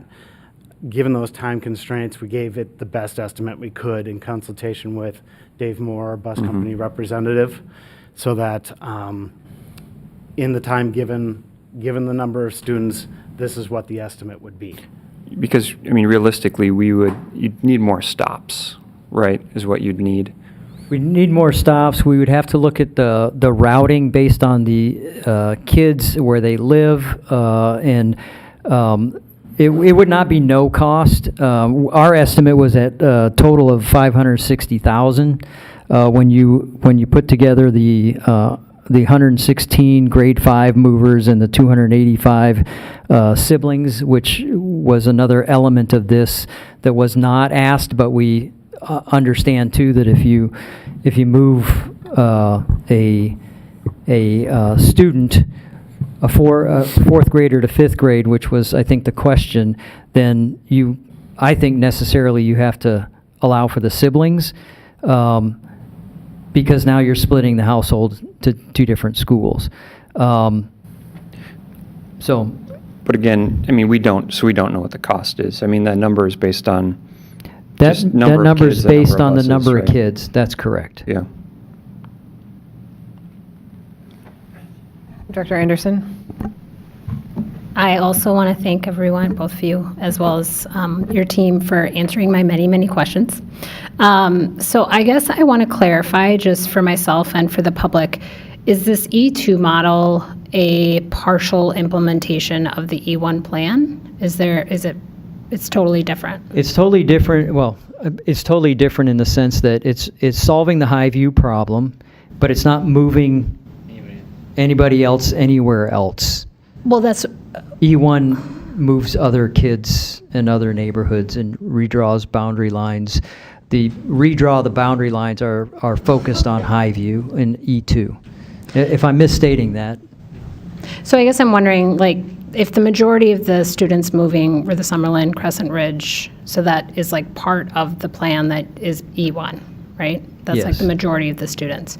So when you're talking about phase, because I do want to be sensitive to the fact that E2 moves nearly 400 less students at this time. And I know a lot of, I want to be sensitive to emails that talked about various challenges kids may have with transition, kids with autism and other special ed needs, things like that. So I want to be sensitive to that number. Could this be like how we're talking about M1, M2, where essentially E2 is more phase 1, the rest of E1 may come 2 years from now, et cetera? Like, is that what you're talking about with the phase system? Yes. Essentially implementing the rest of the plan. So it wouldn't be the case, I guess I want to verify, if in 2 years we have to come back to the table, we're not going to move Summerlin and Crescent Ridge kids again. Does that make sense what I'm asking?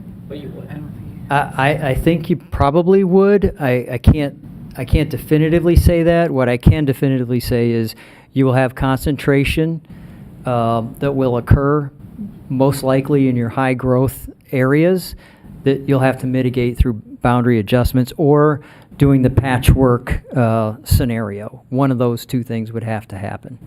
Yeah, I mean, I think my question along this entire time is we're talking about a 2-year plan versus a 3 to 4 year plan if we're not feeling confident in a 5-year plan. And that's where I'm more wondering if we look at this in 2 phases, if that would be more digestible for the public, because if people impacted now are not impacted in 2 years, it might not feel as painful versus if they are. Right, but then you'll have a new set of... People impacted. Correct. But then we might also have people phasing out of their school in that time where it's not impacting the later kids. But yeah, it trickles out. Correct, but there'll be others behind over a 5-year period, so you'll just have a different set of people in that condition. Director Swanson?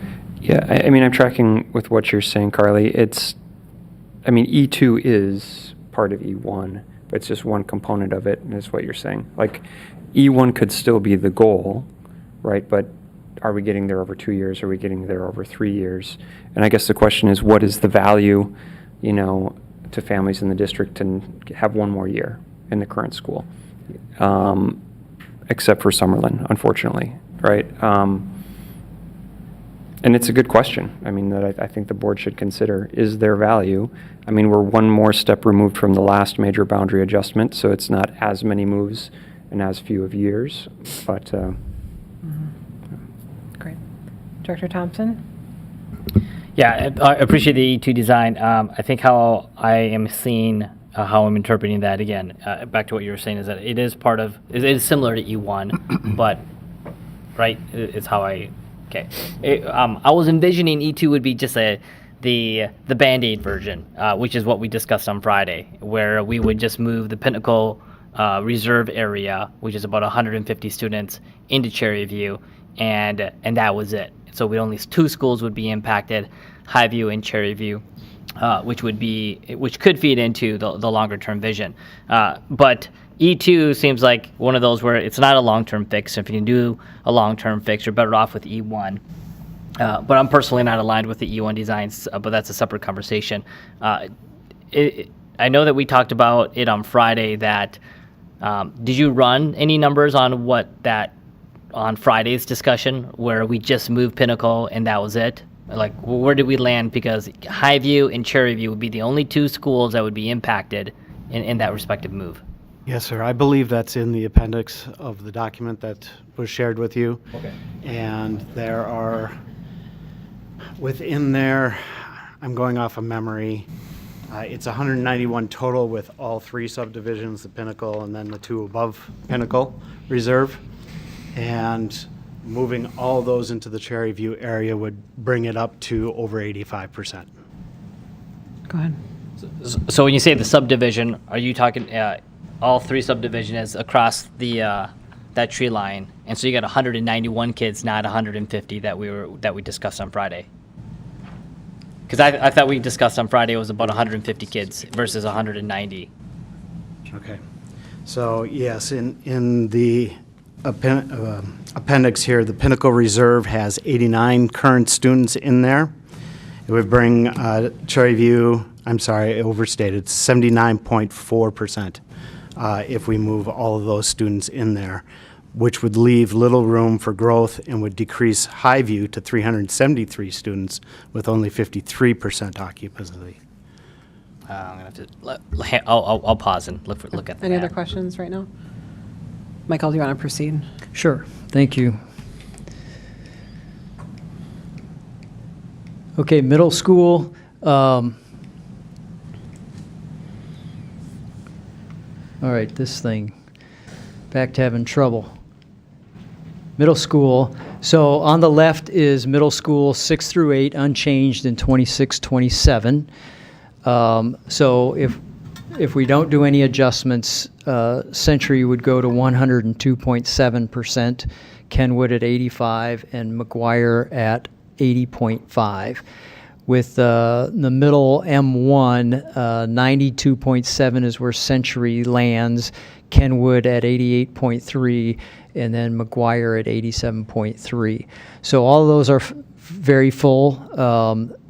The mitigation strategy is predicated on additions going in to, based on our addition plan with McGuire and Century, which would obviously change that. The M2 model, I know there's been a lot of consternation around that, and we want to go back to the drawing board and relook that, but for the purposes of the discussion, M2 is designed to assimilate those additions that we have on both Century and McGuire.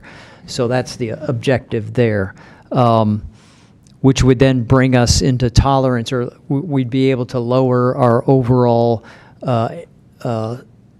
capacities at all 3 of our middle schools and assimilate that big 4th grade class that will be going in the 6th grade in 28 for our school district. So we have 137 movers under M1, 9 returning to original schools. 5% of middle students is represented by that, and 1% of all of our students in the school system. And then you can see how the maps are laid out there on the left for M1. And then again, proofing that our demographics are within prescribed tolerances predicated on socioeconomic, racial requirements that we applied to the model. I'd like to say over the weekend, I was in some situations where I met parents that I haven't met before, and many of them were going to be affected by if this went into effect. I was surprised that they were very supportive. They appreciated that the lines followed the high school boundaries, and that even though some people would be moving middle schools, they appreciated the approach that the high school boundaries have matching this. So take that for what it's worth.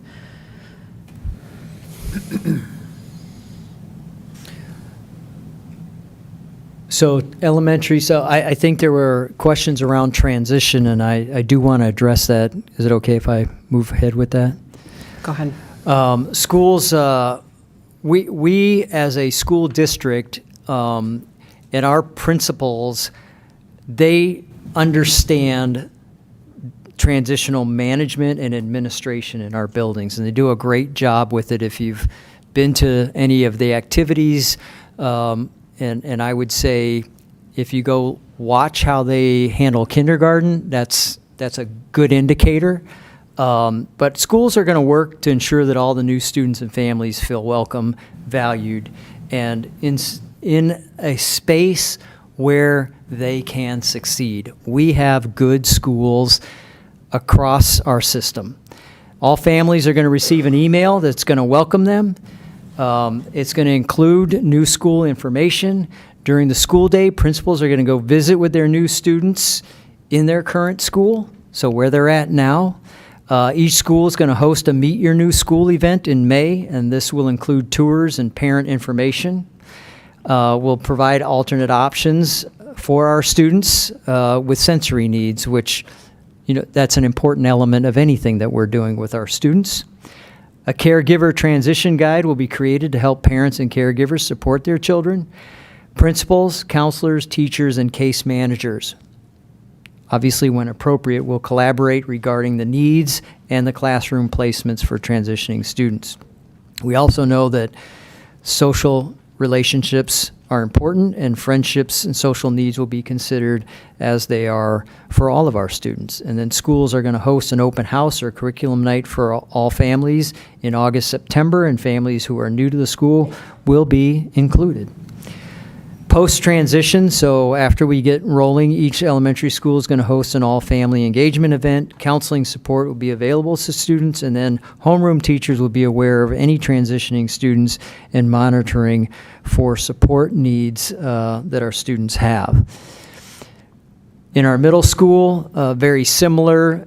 They have incoming sixth graders on an annualized basis, and all families are going to receive an email. They're going to get a video from the school principals, and each school is going to host a Meet Your New School. Alternate options will be available for students with sensory needs. Our schools will host parent information sessions, caregiver transition guide, just like we were doing in elementary. Schools are going to host an open house for our families, and school leaders will send personalized voicemails to our new families to aid in that prior transition phase. And then at the post-transition First Friends program will be used to connect our students.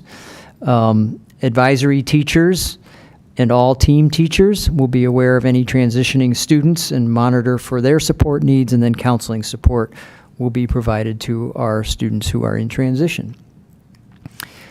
Special education, in addition to our supports that already exist for our special education, we're outreach for special education staff in addition to school and district communication. An IEP meeting will be offered to all special education families on request to support their transitional needs, or if the staff deems that an IEP meeting, we can talk to the families and seek that. Students can participate in Meet Your School events, and elementary families will be able to meet with their case managers on assessment days.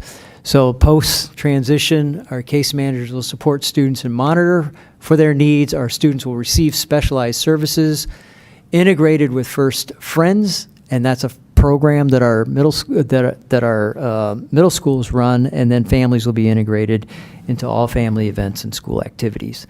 And these are the things that we do. I just wanted to make sure we list them for you so that you can see what they are in more detail with each of our schools and our both our elementary and our middle school levels. So again, we're asking tonight, asking you to approve the 26-27 attendance areas, E1 and M1. I know there's more conversation to be had, but that's where we land, and stand for any further questions that you may have. Great. Thanks, Superintendent Bauman.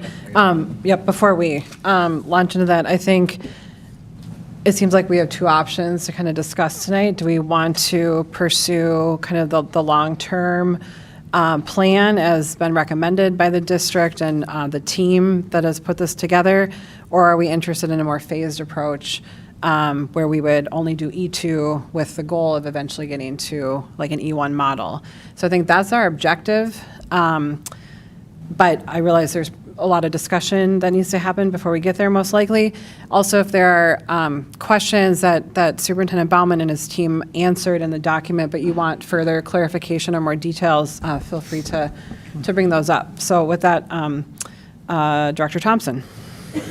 Yeah, I want to make sure that I'm on the same page with the numbers, Douglas, just to make sure. Again, on Friday, we discussed that.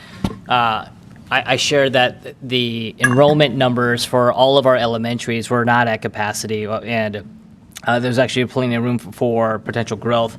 And the suggestion on Friday was, can we just make a temporary move and see how the developments materialize, which kids are actually coming in, and then we actually do more of a major shift adjustment in the 27-28 school year.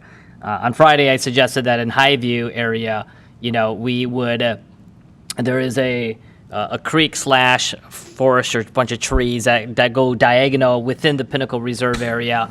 Is actually just the top half. And then I think I calculated about 151, but what I'm hearing is about 200-ish or so. I just want to make sure. I'm not suggesting all of the Pinnacle Reserve to move to Cherry View. It's just that dotted line across that creek is what I was suggesting. Based on Friday's discussion and the math, that 150 kids in that bucket would move to Cherry View, and that would free up Summerlin and Crescent Ridge to stay within the Highview boundary zone. And that would give us a year's worth to see, okay, how many kids actually show up within the reserve, within the Ritter Meadows and Glacier and Voyager and so forth, and then we make the major change thereafter. My proposal is a very small Band-Aid, but that's with the assumption that the numbers are right, and it's not 190 kids, but 150 students that are currently in that particular pocket. If it is 190, then that particular model doesn't work. From my proposal from Friday's conversation, but I just want to make sure that we have the right data. That would be my temporary Band-Aid recommendation, and then we move into a much larger impact where, okay, do we have the right design for the larger scale based on the actual homes that actually materialize and the students that actually move in?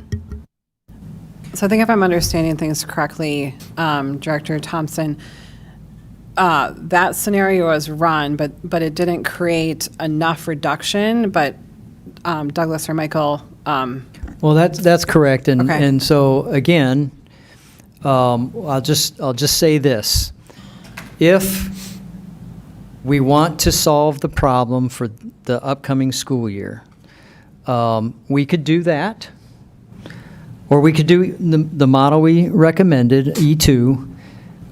We will be doing this again, probably or most likely next school year. I could maybe buy a school year with some patchwork. We would obviously have to bring that to you because any boundary adjustment we're going to have to bring to you. So that's what we're doing. That's what we're saying out loud. That's what we want to do.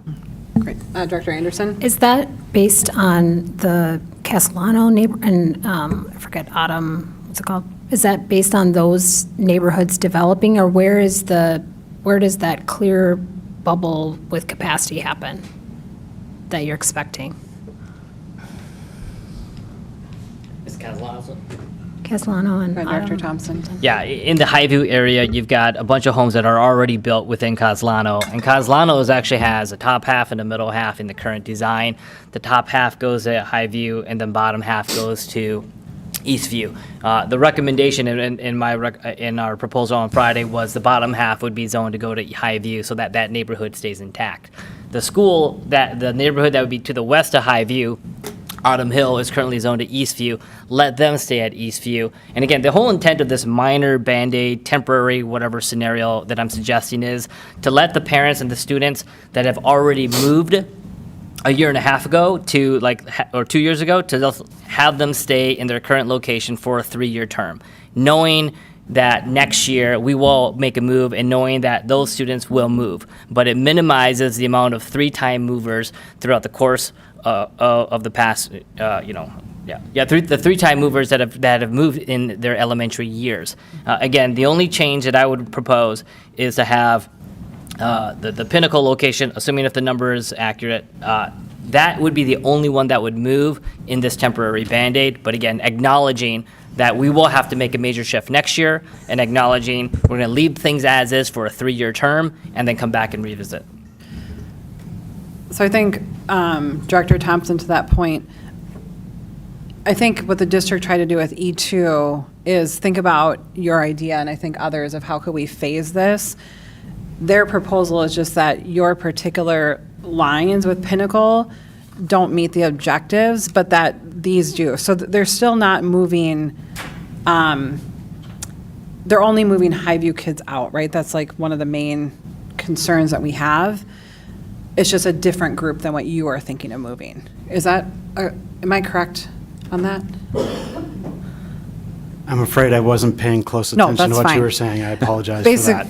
I think what I'm trying to get to is that the E2 model is a version of Director Thompson's in the sense that are there students that we could just move out of Highview as a phased approach to get to E1? And this is the proposal you're suggesting to do that, rather than the Pinnacle neighborhood. E2 is our suggestion. So the reason for the confusion, I apologize for the confusion in the numbers. So you're closer, it's 156 right now. Yep. It does fluctuate from day to day because of enrollments and withdrawals. And I was working off of, in the appendix, the E1 model, not the current state. Okay? So if we were to go off the current state and just move those 156 to Cherry View, that would be 811 students at 87.8%. And that would bring Highview then down to 586 students with only 83.7% capacity. So that shifts the problem from Highview to Cherryview. But Highview right now is at 106% right now.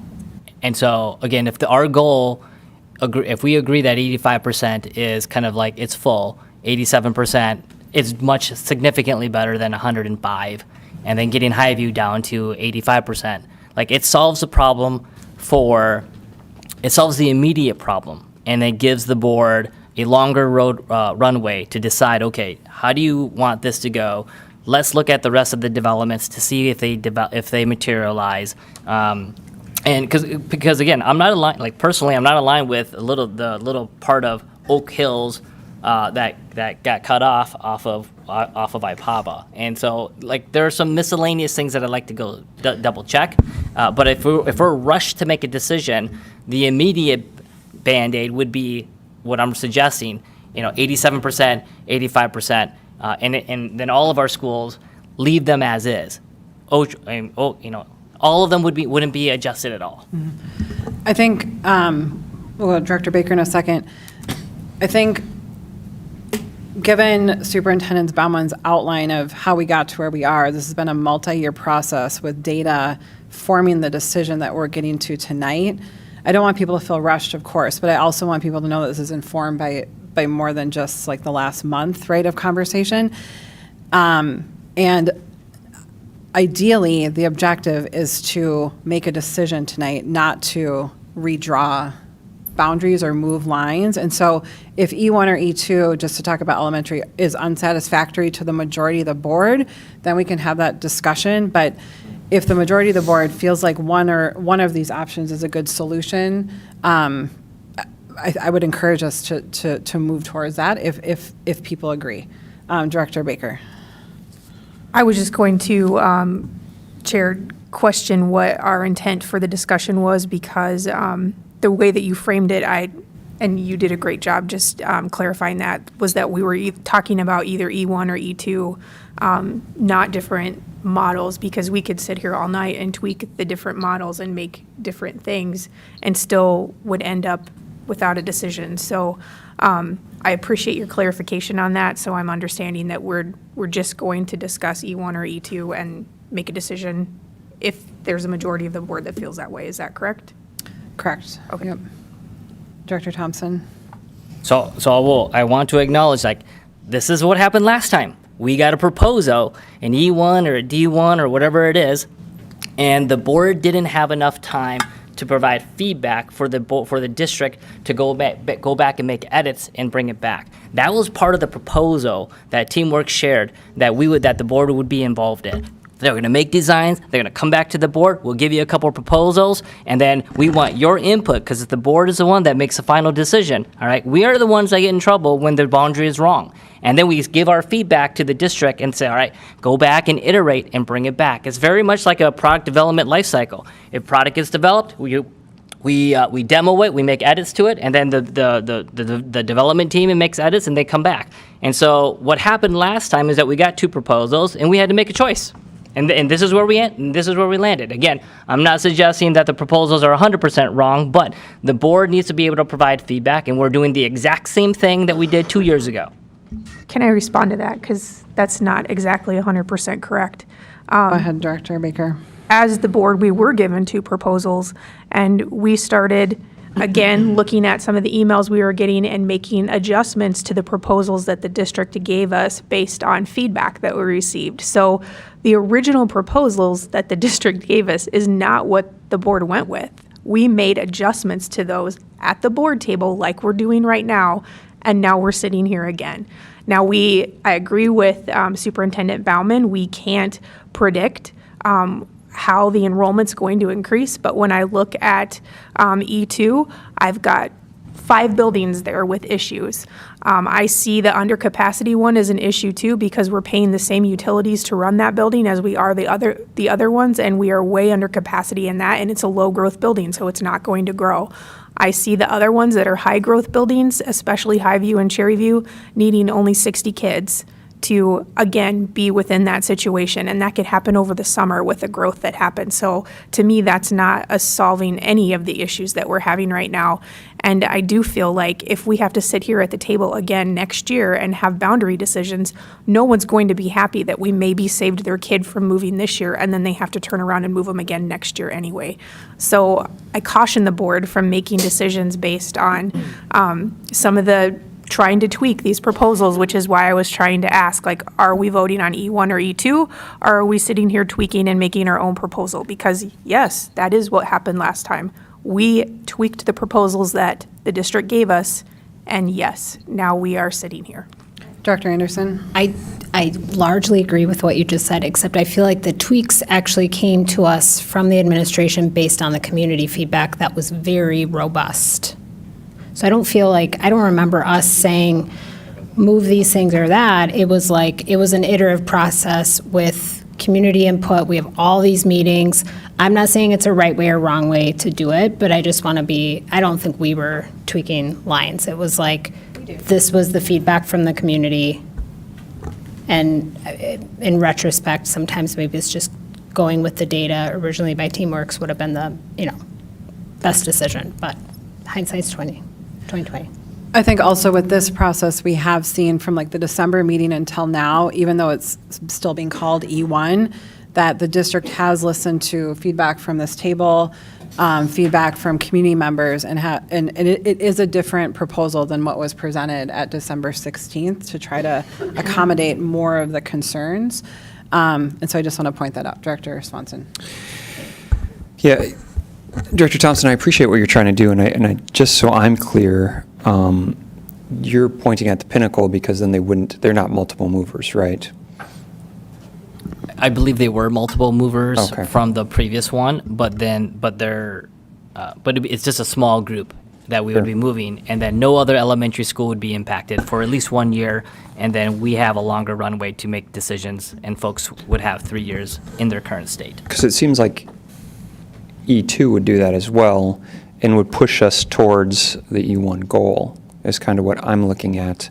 I mean, yeah, I don't mind. I don't mind E1. It's hard to argue with E1 and how it level sets everything, and that's what we want ultimately, right? I guess what I haven't seen, I'm just telling the board, is has it been sufficiently explained that there is no good transition plan and that we should just do it in 1 year? Say that again?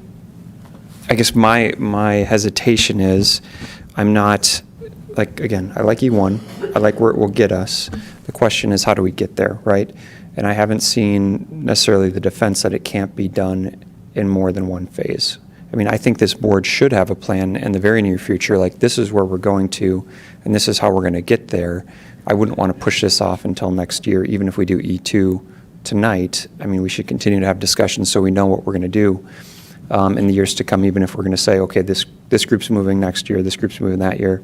So we don't have to come back to the table and discuss this. But then you do have flexibility to adjust, if there's exceptional growth in the South.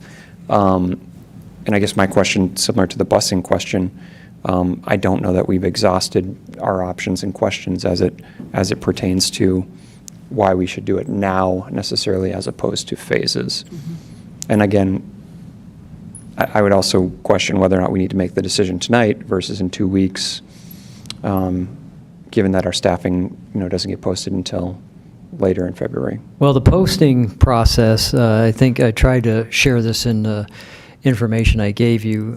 There's a lot of meetings that have to happen. And I can appreciate that. And, across the entire district, school by school. And I think the more that gets interdicted, the challenge for us becomes setting the condition for our teachers to be able to know where the situation's gonna land them. And I just want to be respectful of that and emphasize that concern that I have and why today matters. There's registration as well, just, another element of it that I think we have to be cognizant of in this process.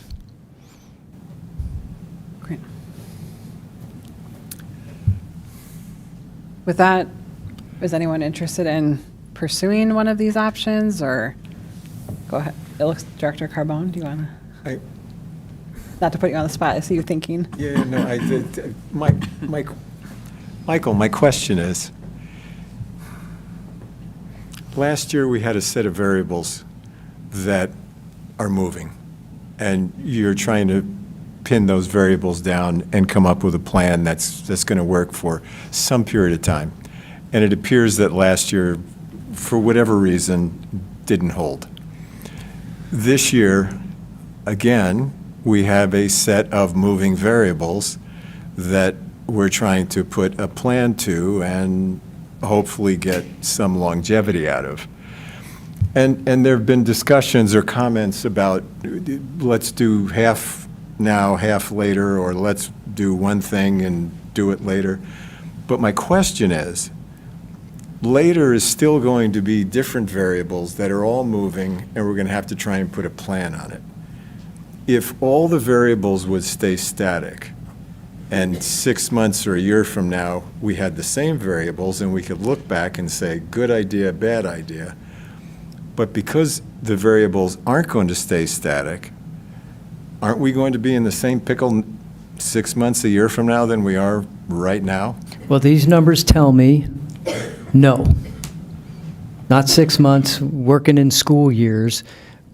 If we do E1, we won't be back in 6 months trying to replot this, if I understand your question. Yeah, because what I don't know if I'm articulating this well enough, Michael. Okay. What I'm trying to say is, a year ago, variables are moving. You have a plan. this year variables are moving. You have a plan. I'm not sure because variables don't stay static and they keep moving. I'm not sure that a year from now, if we put this off, a year from now, we're going to have any better information to make a decision because variables are going to be different. In They're that gonna keep manner, moving. I agree with you, sir. That's my point. Yes, sir. Okay. Can I jump in here with that? Yeah, sure. If I'm remembering right, when this board made the decision to just move the horseshoe that was unbuilt to be assigned to Eastview, right, as kind of a stopgap, I think, at least I felt, we knew that we still had a capacity issue, especially at Highview, but that would tie us over, even though we knew it was not ideal. And so I don't think it was like a solution last year per se. It was more just like, how can we buy time to get to where we are today? What I like about E1 is that it, at least with the numbers, with the information that we have at the moment, it sets all the schools in a position where, to Director Thompson, some of your points, if we're wrong about any estimates, like this new neighborhood comes in and there's 5 million, not 5, but there's lots of children that come, all of the schools can, in theory, accommodate that for a certain amount of time before we're in another Highview-like situation.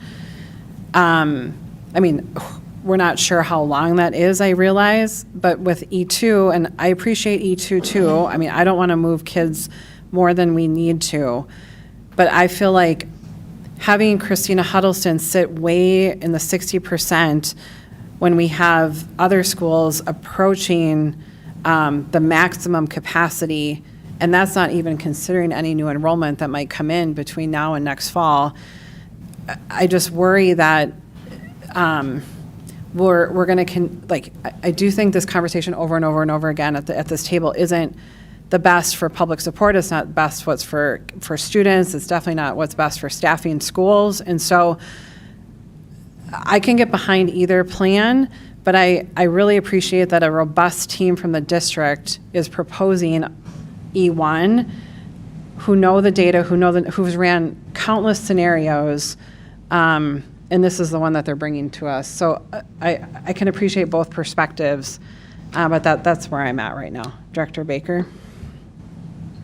Yeah, I was going to add that after our meeting on Friday, I spoke with some of the members of our administrative team that were on that team that were working to make these proposals. And I can't speak to how long they've been working on it. I know it's an extensive amount of time. I'm not going to put an exact date on it because I don't know, and I want to honor the work that they did. But I want to say there were over 20 administrators and people within our district that were working on this plan. Now, I want to be clear that when they brought it to the board, we've had some time to look at it too. This isn't our first meeting, we've talked about it. We did add another working session in there, but they're the ones that really did the work. They're the ones that bring the proposal to us with what they've dug in. In fact, I was talking to them about different scenarios that I had been thinking about in my mind. They're like, yeah, we ran that scenario. Yeah, we did that. Yeah, we looked at those different neighborhoods. We looked at all those pieces. So I guess I feel confident in the work that our district staff has done behind this plan, knowing that they did make some adjustments based on the feedback that they got from us. They did do the things that we requested, sorry, it's getting late, and reduce the amount of multiple movers and reduce the amount of students that were moving in general. And so they did make some of the tweaks that we asked them to do. So I would agree with you, Director Cameron, that I'm confident in E1 just based on the fact that the district office staff and our building administrators have worked very hard on it and have looked at all of those pieces. Douglas? Thank you again. I did want to bring some clarification to your question that I hope will help. Sure. To the best of my recollection, I have been called after 21 years here a fixture of the district. So you're not a variable that's not that, okay. Exactly. That the conditions that I recall of the previous adjustment, the numbers actually did indicate we were going to go over capacity at Highview. It was just 2 years out. And also, to my recollection, the superintendent of the time, not this one, pointed out that fact, that we were going to have to come back in 2 years and do it. What we didn't anticipate was that would happen a year earlier than what the projections showed. That's where the variable was that we didn't quite nail down on that time. In this proposal, we're looking 5 years out. We're not seeing that same scenario. Okay. Yeah. Dr. Anderson? So can I just clarify? I think I asked this earlier, and I'm not sure I got my response. And I'm not saying I'm behind E2. Just want to clarify. Where is that problem going to emerge in 1 to 2 years that you're seeing Under which model? on E2? Under E2? So Lake Marion and Cherry View would be the most likely areas that we would experience issues with. On the high side, but then on the low side, Christina Huddleston is Definitely an not, obvious yeah. concern. Yes. Okay.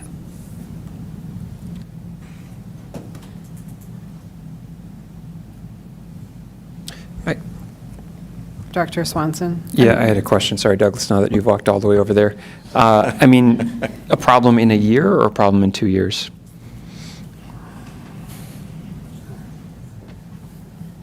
That would be a hill I'm not willing to die on, sir. What I would say, Director Swanson, is, again, I'm just looking at the numbers, and this is talking about school year 26, 27. This is what we would anticipate looking like. Make sure I don't, I'm losing numbers right now. But 26, 27.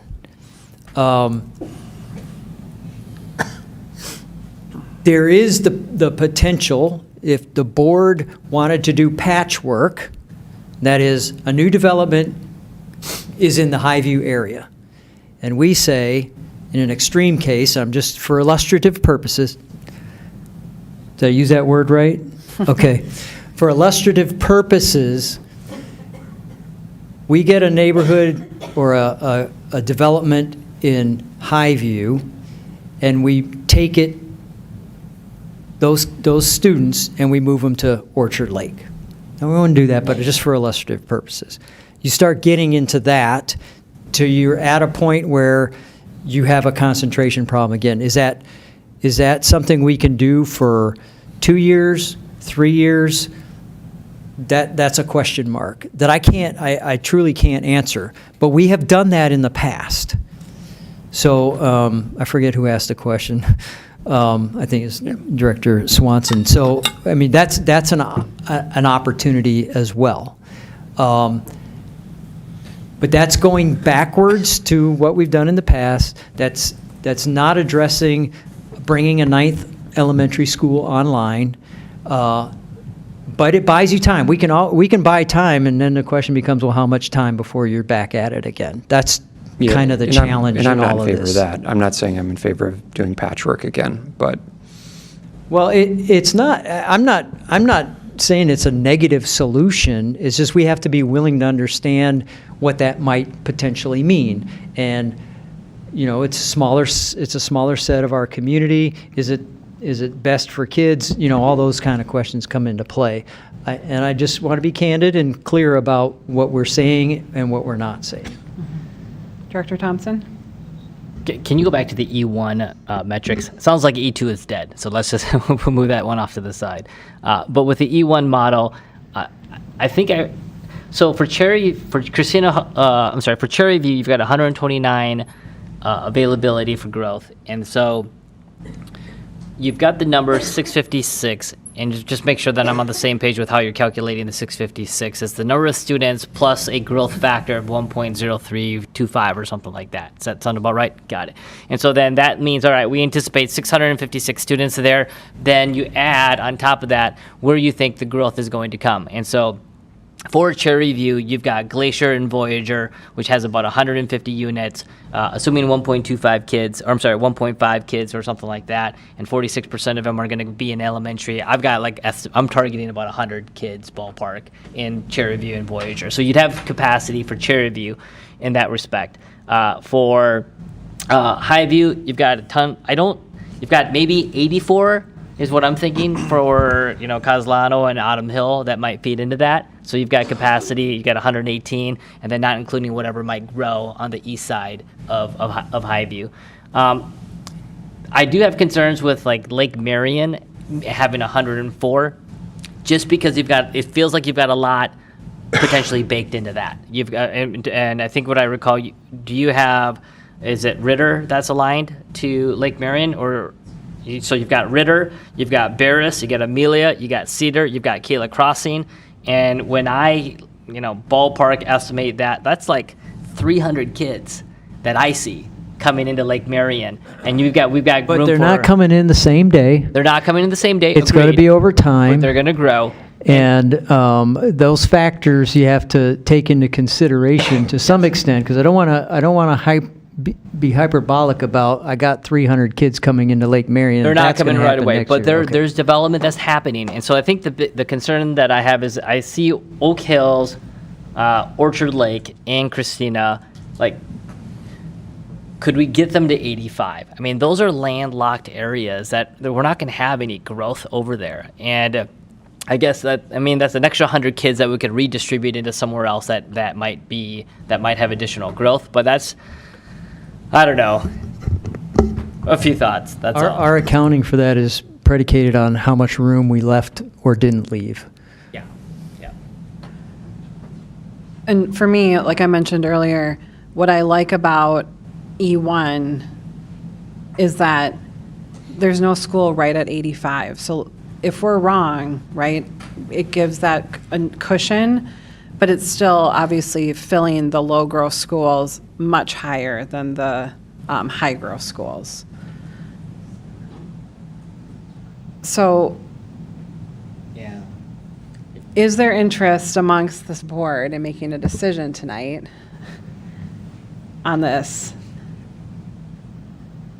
I make a motion to pass the proposed elementary E1 boundary redraw. Is there a second? I'll second. Okay, any further discussion? Director Thompson. I just want to acknowledge that I do feel that we are putting ourselves at risk with Lakeview at 80% and JFK at 80%. You've got a ton of stuff on the west and all the way down to Elko and Newmarket, and so I get it that as those grow, that might be the data that we need at elementary school further west, but it takes 3 years for something like that to come online. Can I speak? Yep. Director Anderson. Sorry, my mic is on, and I'm like, can I speak? Director Anderson. I did ask about that in my questions, because I have across this time been confused about those that are identified as low growth versus high growth, and I think part of this is where it seems like that growth is going to take some time to occur. And in that time, in some of these areas like JFK, they might be losing students just based on matriculation and not the same growth in that area of JFK. Does it make sense? So this is where I feel like we're not, I've kind of said, how long is this going to last? And we don't know. But it does seem like it's going to last through a period of time before those developments come. Fair to say, Mr. Baumann? Okay. Director Thompson. When we approve this, are we approving the intra-district rules and the policies that's all associated with it? Is that a separate conversation that we're going to have, or are we approving just the boundary makeup and that's it? We're just approving the boundary makeup right now.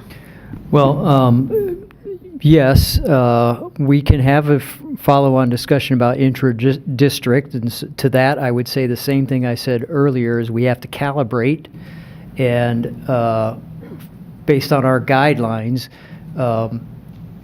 we would want to sustain that without jeopardizing it in order to achieve the longevity that we're seeking here, and you can see the numbers of fill that we see there. With open enrollment, that is a discussion we can certainly have.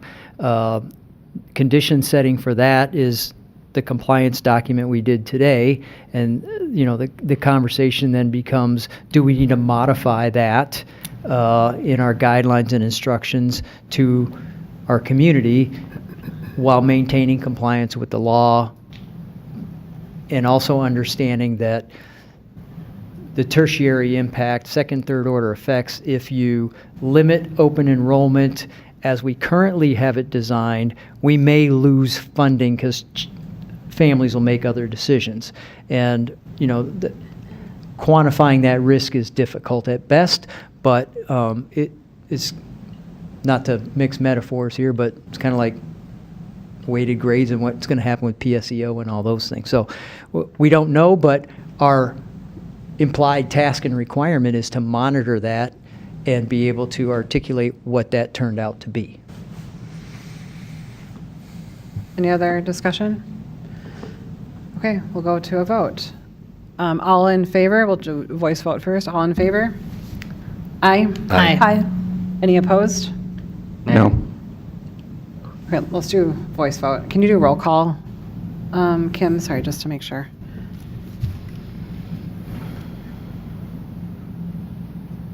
Ed Swanson, No. Tony Reichenberger, Yes. Brian Thompson, No. Amber Cameron, Yes. Carly Anderson, Yes. Paul Carbone, No. Kim Baker. Yes. Okay, motion passes 4-3. All right, moving to the middle school. Is there further questions on the middle school model, M1? Go ahead, Director Thompson. I like this model, so. Great. End of discussion. Can we put into the record hallelujah?